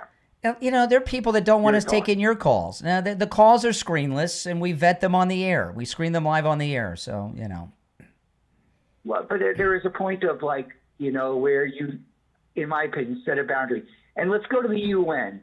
What is going on with the Secret Service? In light of Charlie Kirk being assassinated, I know, being assassinated, Charlie Kirk, Trump has already had 2 attempts, which I wouldn't say this was an attempt. I think that's a bit over the top. But anyone that has any nexus, any connection with the president should be vetted, should be talked to, and Greg, let me tell you about the Secret Service, okay? This is what I've come to realize. There's a lot of hype about them being an elite team of guys. They suck. They got Trump shot, and then how long after was the golf course? The Secret Service man who fired at the golf course shooter fired 5 rounds and missed every time. And we know about the other shootings. And I was watching over the weekend, I watched In the Line of Fire with Clint Eastwood. Remember that movie? Great movie. Yes, great movie. And I watched it with a different eye than I did the first time I saw it in the theater all those years ago, because they shot President Trump and then this trial's going.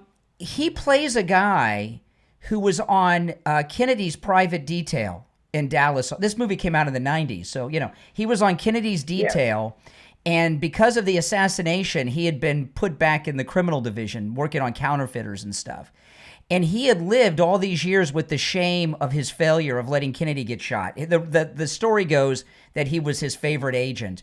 And now they're a team of elite people. They've never been elite. They're government workers, and they suck. It's all a lot of PR and hype. Right. And this thing yesterday, as an example, the president could have been killed on that escalator from the fall if it would have happened, or being not in movement in that time. And it's just failure after failure after failure, from the Secret Service. They suck. He needs, who he needs? I agree. He needs like a Navy SEAL team or something around him. You need to bring some of these ICE agents. You see, these guys, they look like they know what they're doing, right? Yeah. You need to recruit some men like that. But you know what? You're right. As far as that Clint Eastwood movie, John Malkovich, by the way, is one of the most underrated he's the actors. assassin in that. That's great. He's great in that. Yeah. Great performer. One of the great villains of all time. Mm-hmm. But we need, I know, Trump for future Republican presidents, because we're going to have a few of them down the line. They need to revamp the Secret Service. Seriously, start firing people. Remember they got caught in that hotel with hookers and drugs or whatever? Yes. And a bunch I remember when George W. Bush was president. I can't remember where this was. I want to say Brazil, but it may not have been Brazil. President Trump was walking into a place, and it was out of the country, and the crowd got out of control, and President Bush rescued, G.W. Bush, he rescued a Secret Service agent from the crowd. And it was on TV live. I couldn't believe they suck. You know who should be in charge of the secret? You know who should be in charge of presidential protection? Pete Hegseth. This crap wouldn't happen with Pete Hegseth in charge. The Department I of agree War. With that transfer.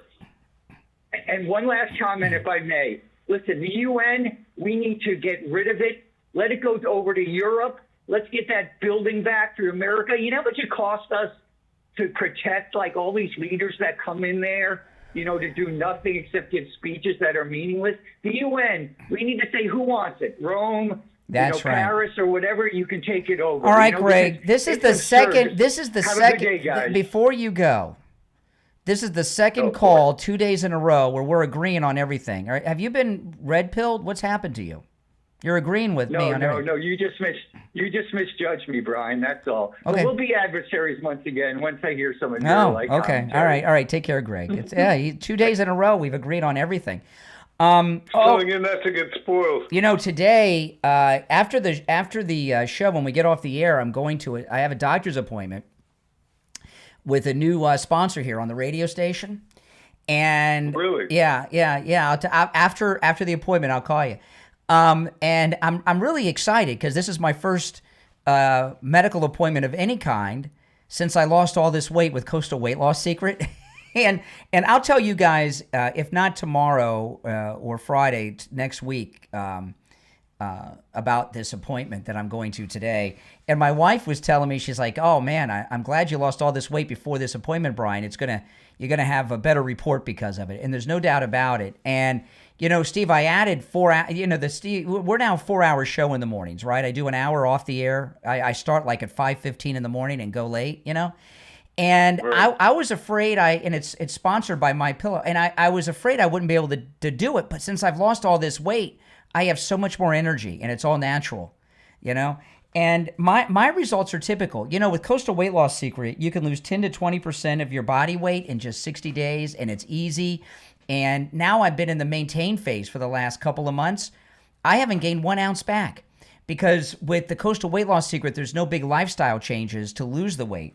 Give them a call, take advantage of the free consultation, and they can help you no matter where we are. Steve, we have listeners all over the United States who have literally lost a ton of weight, literally, okay, not figuratively, with Coastal Weight Loss Secret. 561-247-6300. 561-247-6300. That's 561-247-6300. And online, coastalweightlossecret.com. We'll be right back. I'm going to put you on hold for a minute, Steve. I'll be right back.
Steve, you there?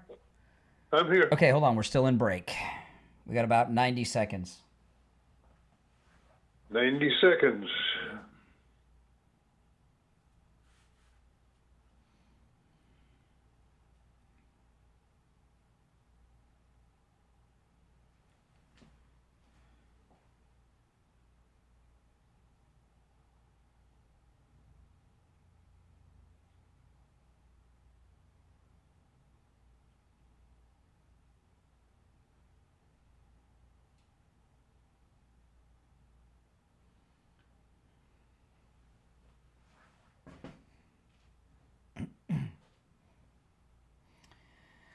All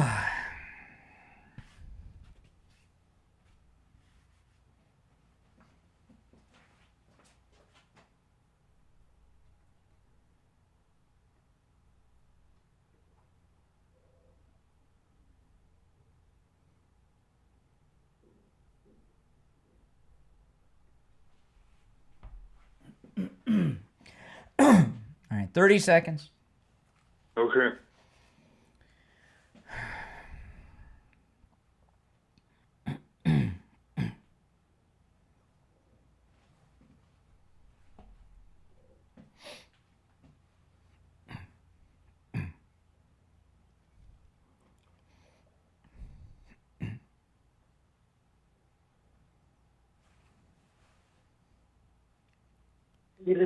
All right.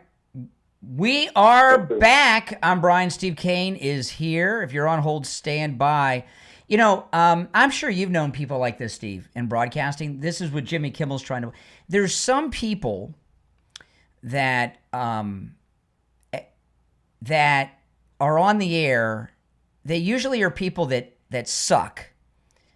And so they start acting like people don't want them on the air because of what they're saying. And without mentioning any names, please, Steve. Like, I remember at a radio station that we used to work at, I remember there used to be I went into work one day and there was a personal bodyguard, security guard for one of the on-air people. And I'm like, what's this all about? And they were supposedly getting all these threats and everything. You know, and that's kind of what Jimmy Kimmel's trying to pull with this publicity stunt. The things he's saying are so outrageous and controversial, the powers that be don't want them heard. And I'd still like to find out what the hell he said last night.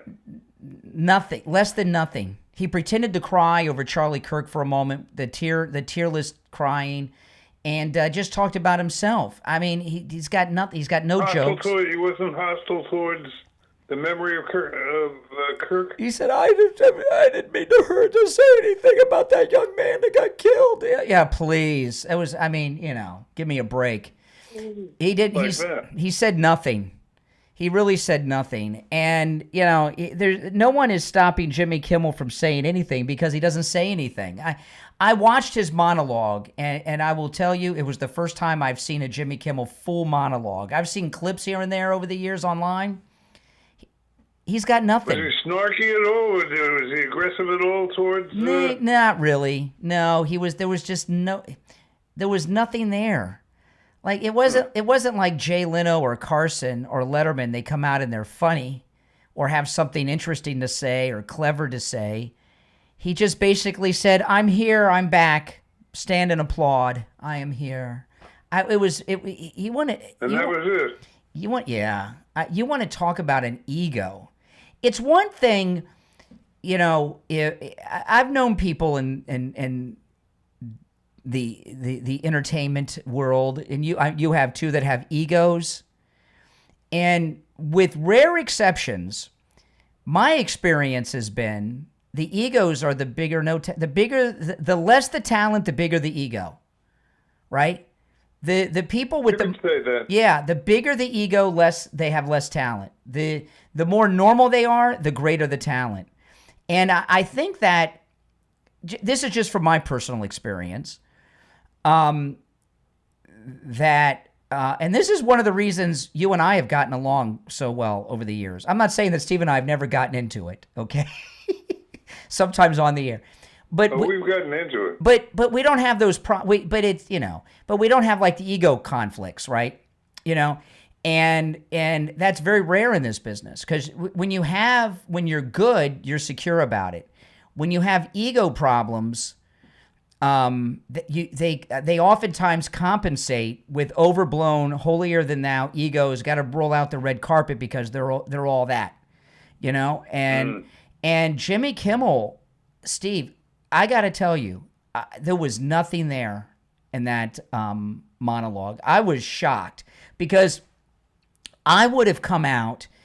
He had Thursday, Friday, Saturday, Sunday, and Monday off, and then all day Tuesday. So what you're saying is he tried to pretend the whole thing didn't happen? No, he pretended to cry in the monologue. I didn't mean to make light of that young man that died. It was so fake. I would have. Nobody sounded better than that. If I were in his position, I would have called Jay Leno, Chris Rock, Wanda Sykes, Roseanne Barr, and the best comedy writers on my team, and we would have spent the weekend writing the best damn monologue that anybody had ever seen in late night. And it looked to me like he was winging it.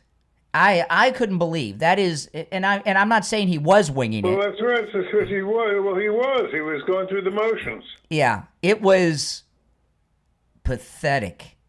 It was treated pathetic. it as something he had to get past, and evidently it sounded like it from what you're saying. Yeah. You know, when you're out there saying that I'm so good, they don't want me to talk publicly. You come out and you knock it out of the park. You don't come out with nothing. I mean, it was bad. That's just my opinion. Now, again, I'm not a Jimmy Kimmel fan. I know the liberals are going to love it because they want to. Let's see what they have to say. I will. The number is. Hold on, I got to put you on hold for a second, Steve. Our number is 888-465. 2631. Do you want to take some calls now, or what do you want to do, Steve? Sure. All right, let's take a couple calls before the gold report. We hit another record high yesterday in gold, Steve. Oh, I didn't know. In fact, they're predicting $1,700. I'm sure William will talk about it this morning. Okay, we'll see. I hope not $1,700 because that'd be a dramatic fall. But it was $1,700 not that long ago, and now we're at numbers that are just astronomical. All right, anyway, but that we'll find out coming up in a few minutes. Let's take some calls first. You're on the air. What's your name? Where are you calling from? Good morning, Brian and Steve. This is Barbara in Baltimore. Hey, Barbara. I'd like to give a shout out to My Pillow. They're the best pillows. I'm so glad they're sponsoring you. I have the mattress topper, the slippers, the pillows, and they're absolutely wonderful. Great. I watched President Trump yesterday completely and just majestically laid out the UN. It was so brilliant. To watch. It's a speech that, among others. He reprimanded them. It was, you know what it was like, Barbara? It was like when he talked to the NATO leaders in his first term and he ripped them. It was the same thing. He ripped them, but in such a calm, it was just methodical. It was just so on point. He was just so brilliant. And I don't know what happened after that because I didn't watch anything else. The UN, and I'm not a favorite. I would love to see that whole area down there turned into really beautiful business office suites or something because the traffic jams in the city when they're around is ridiculous. But in any event, I love our president, and he did such a wonderful job, and I just wanted to say that because I think it's beautiful, and hopefully the UN will leave. I would love to see. Oh, that would be awesome. Yeah, it would be awesome. But you have a great day, and all right. We'll keep that's My Pillow because I'm telling you, everybody got to get one. If you with the promo code Kane at checkout, of course, KANE. Always. All right. Take care, Barbara. All right. You know, I think, Steve, we're the only show where the listeners and the callers do the commercials. And you know, and they've gotten pretty good at it too, right? I mean, some of them are really good. Yeah, I know. If you're on hold, stand by. I want to talk about the Sloman Shield link, and then we'll go to the gold report. You know, this Shield link is really cool. You know, all your devices in your house, you can hook up to the Sloman Shield link.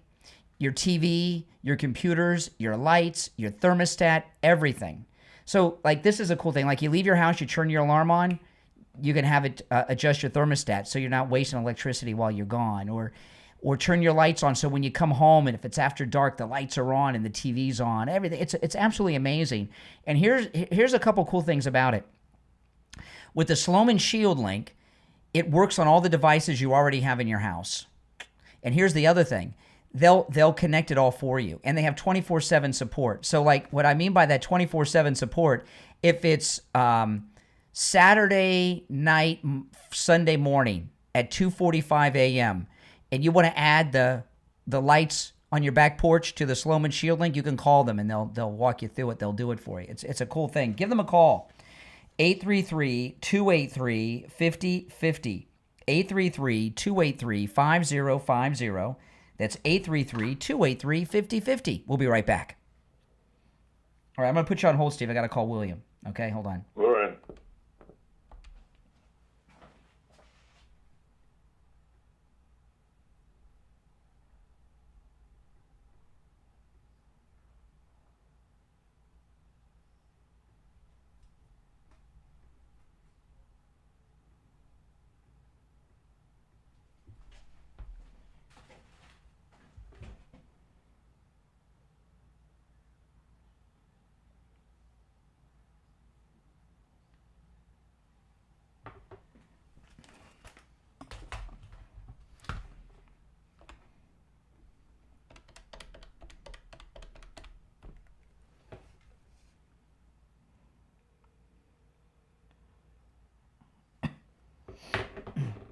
Hey there. It'll be about a minute, and I'll be back at you. Hold on. Okay. Steve, you there? I'm here. Okay. See? Told you. Am I there? Yeah, you're Can there. you hear me? Yeah, I told you. The new phone works really good. You can hear me. I can hear you. All right. It's a good start. Okay. I'm going to conference William in. Okay, hold on. All right. William, you there? Yep. Okay, we got about 30 seconds. Steve, you there? Okay. Yes, I am. Okay, 30 seconds.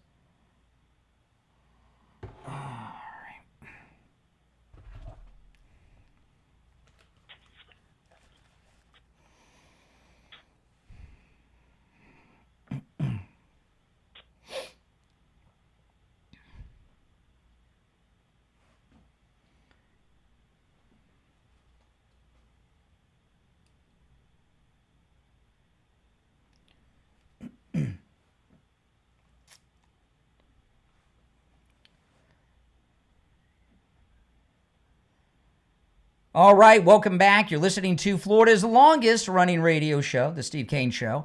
I'm Brian Craig. Steve Kane's here, and it's time, as we do each morning at this time, to check in with William Youngerman from the offices of William Youngerman Incorporated with the Morning Gold and Precious Metals Report. William Youngerman, how are the metals looking on this Wednesday? This Wednesday brings us to amazing movement in the precious metals. Yesterday we saw another historic record high for gold, hitting $3,791 on the high, trading in a range of $3,736 all the way up to $3,791 before pulling back a little bit to close up $17.40 at $3,763.10 the ounce, but $3,791 high for gold. Silver hitting $44.50 before closing down 4 cents at $43.96. But look at that, $44.50. That's the highest silver price we've seen in years. Platinum gained $58 yesterday at $1,472 after getting over $1,500 at one point. Palladium gaining $34, closing out the day at $1,200 after hitting a high of $1,252. Overnight, we saw gold trade in a range of $3,750 on the low, all the way up to $3,780. Right now, gold at $3,765, $3,765 the ounce. That's up $1.90 from yesterday's close.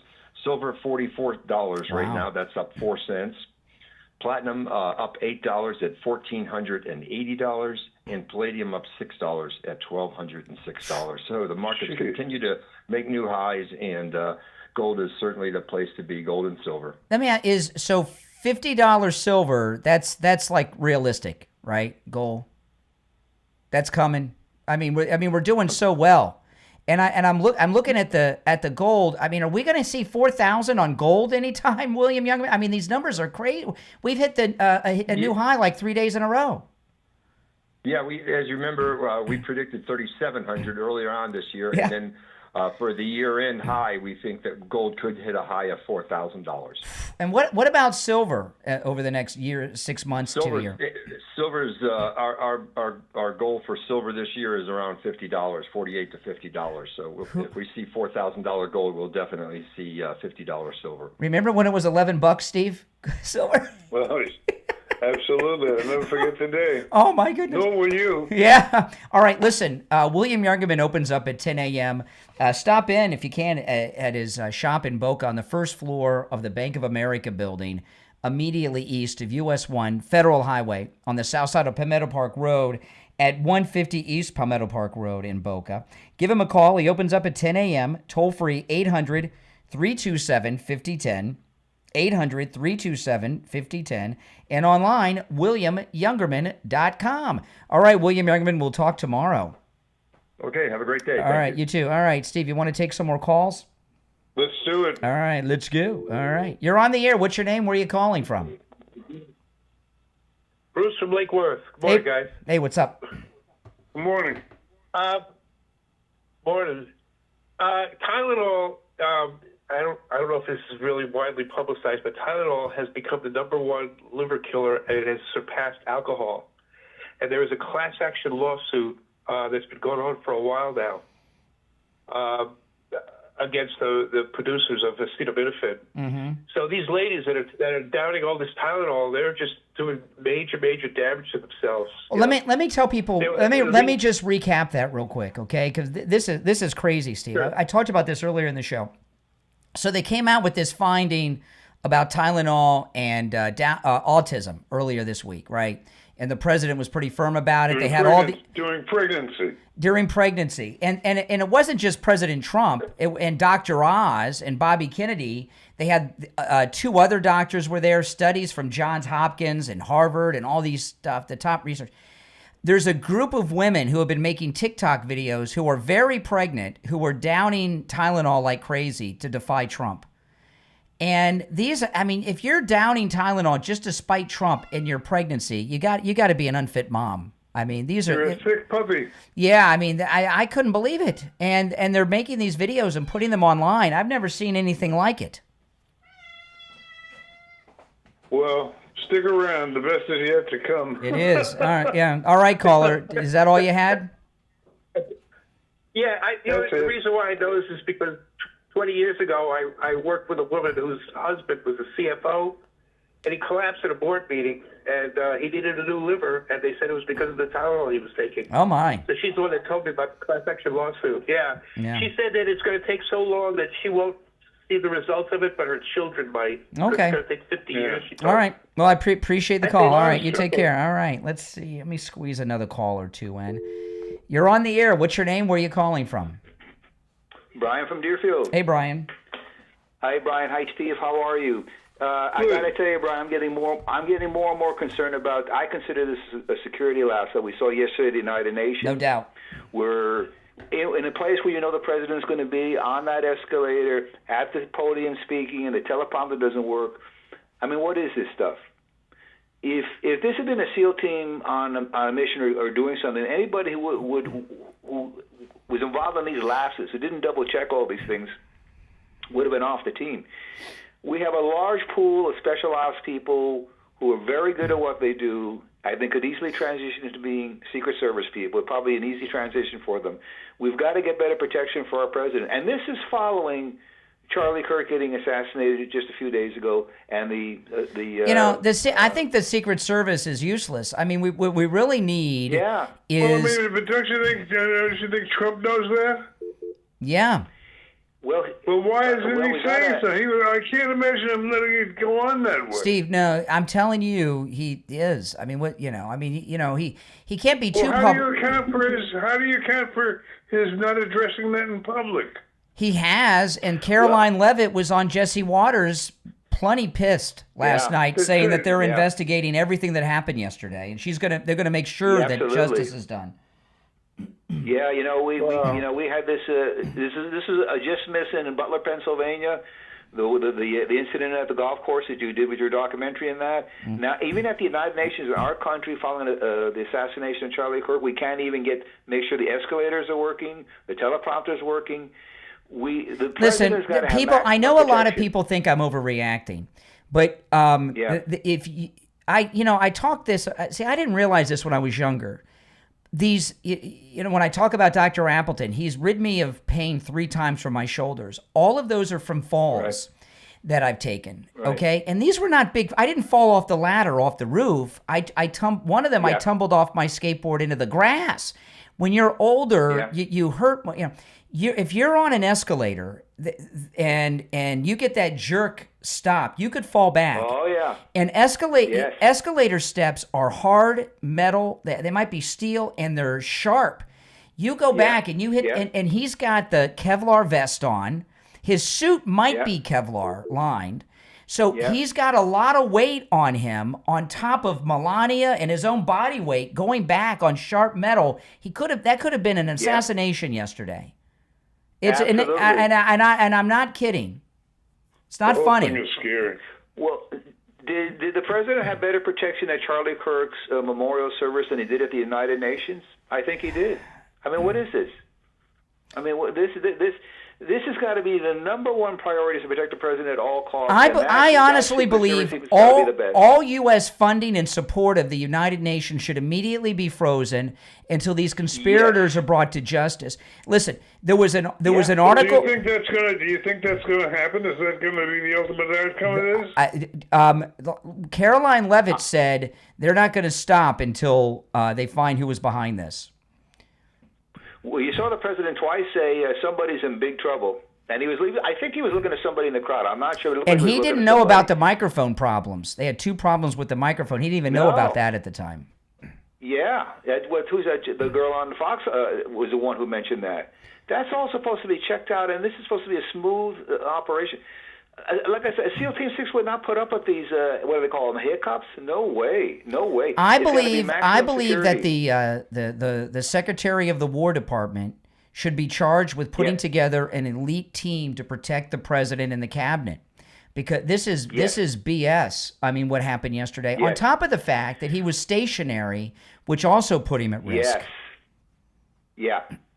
And a lot of people in that assembly were not our good friends either. And this is like a kind of an embarrassing situation when some of these guys are there talking in the audience there. We got a lot of guys who are fantastic. I think we could put a tremendous team together, and it would be a lot of people would volunteer for that to be on that. This Secret Service, the one in Butler was, I mean, really a disaster. This is it's got to improve. But look, I told this to a caller earlier. The golf course guy that was convicted yesterday. The Secret Service, and if you guys watch my documentary on my YouTube channel where I stood where the assassin stood, he was not hiding. That's bull crap, especially in that bright pink shirt that he was wearing. Right. The Secret Service agent that saw him fired 5 rounds and missed 5 times.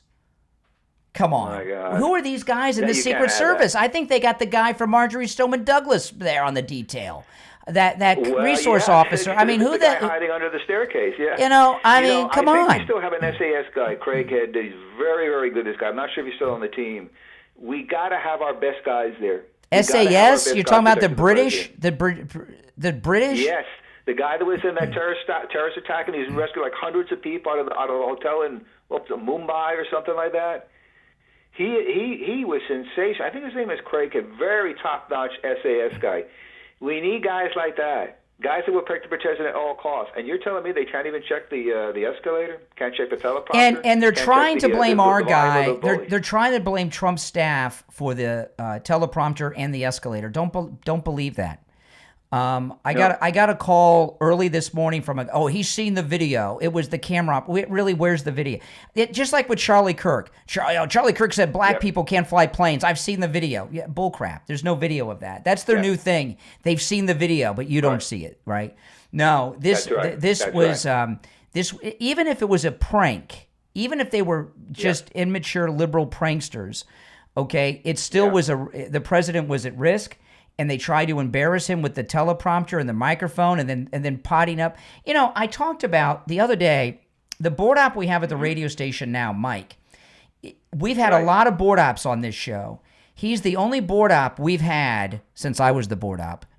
But he's the only board op we have that hasn't sabotaged us. And I used to tell you guys, the technical people can sabotage a show in ways you wouldn't even know you were being sabotaged until it's over. You know what I mean? And even if it was prankster sabotage yesterday, okay, there still needs to be somebody needs to be arrested. That was a plot. That was a conspiracy. Absolutely. We are not going to put up with this nonsense. Anything's going to jeopardize. Well, I don't know if Pam Bondi, do Pam Bondi and Kash Patel, do they know how to arrest people in Bongino?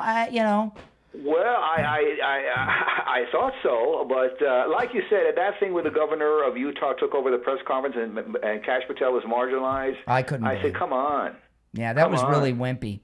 All right, we're out of time. Yeah. I appreciate the all right, the call. Guys, thank you very much. All right, yeah. So I got this big medical appointment after the show today. I'll be telling everybody about it coming up tomorrow, later this week, or next week, and I'll tell you about it later today, Steve. But can't wait. Oh, I can't either. It's when you get older, you got to start taking care of business. You know what I mean? That happens. That's true. It happens. What are you going to do? All right. Listen, you're listening to The Steve Kane Show. Steve Kane, of course, is here. My name is Brian Craig. This is Florida's longest running radio show on the radio since 1977, celebrating 49 years. And if things go well at the doctor today, 49 more. If not, well, we'll see. See you tomorrow at 6 a.m. God bless. Charlie Kirk.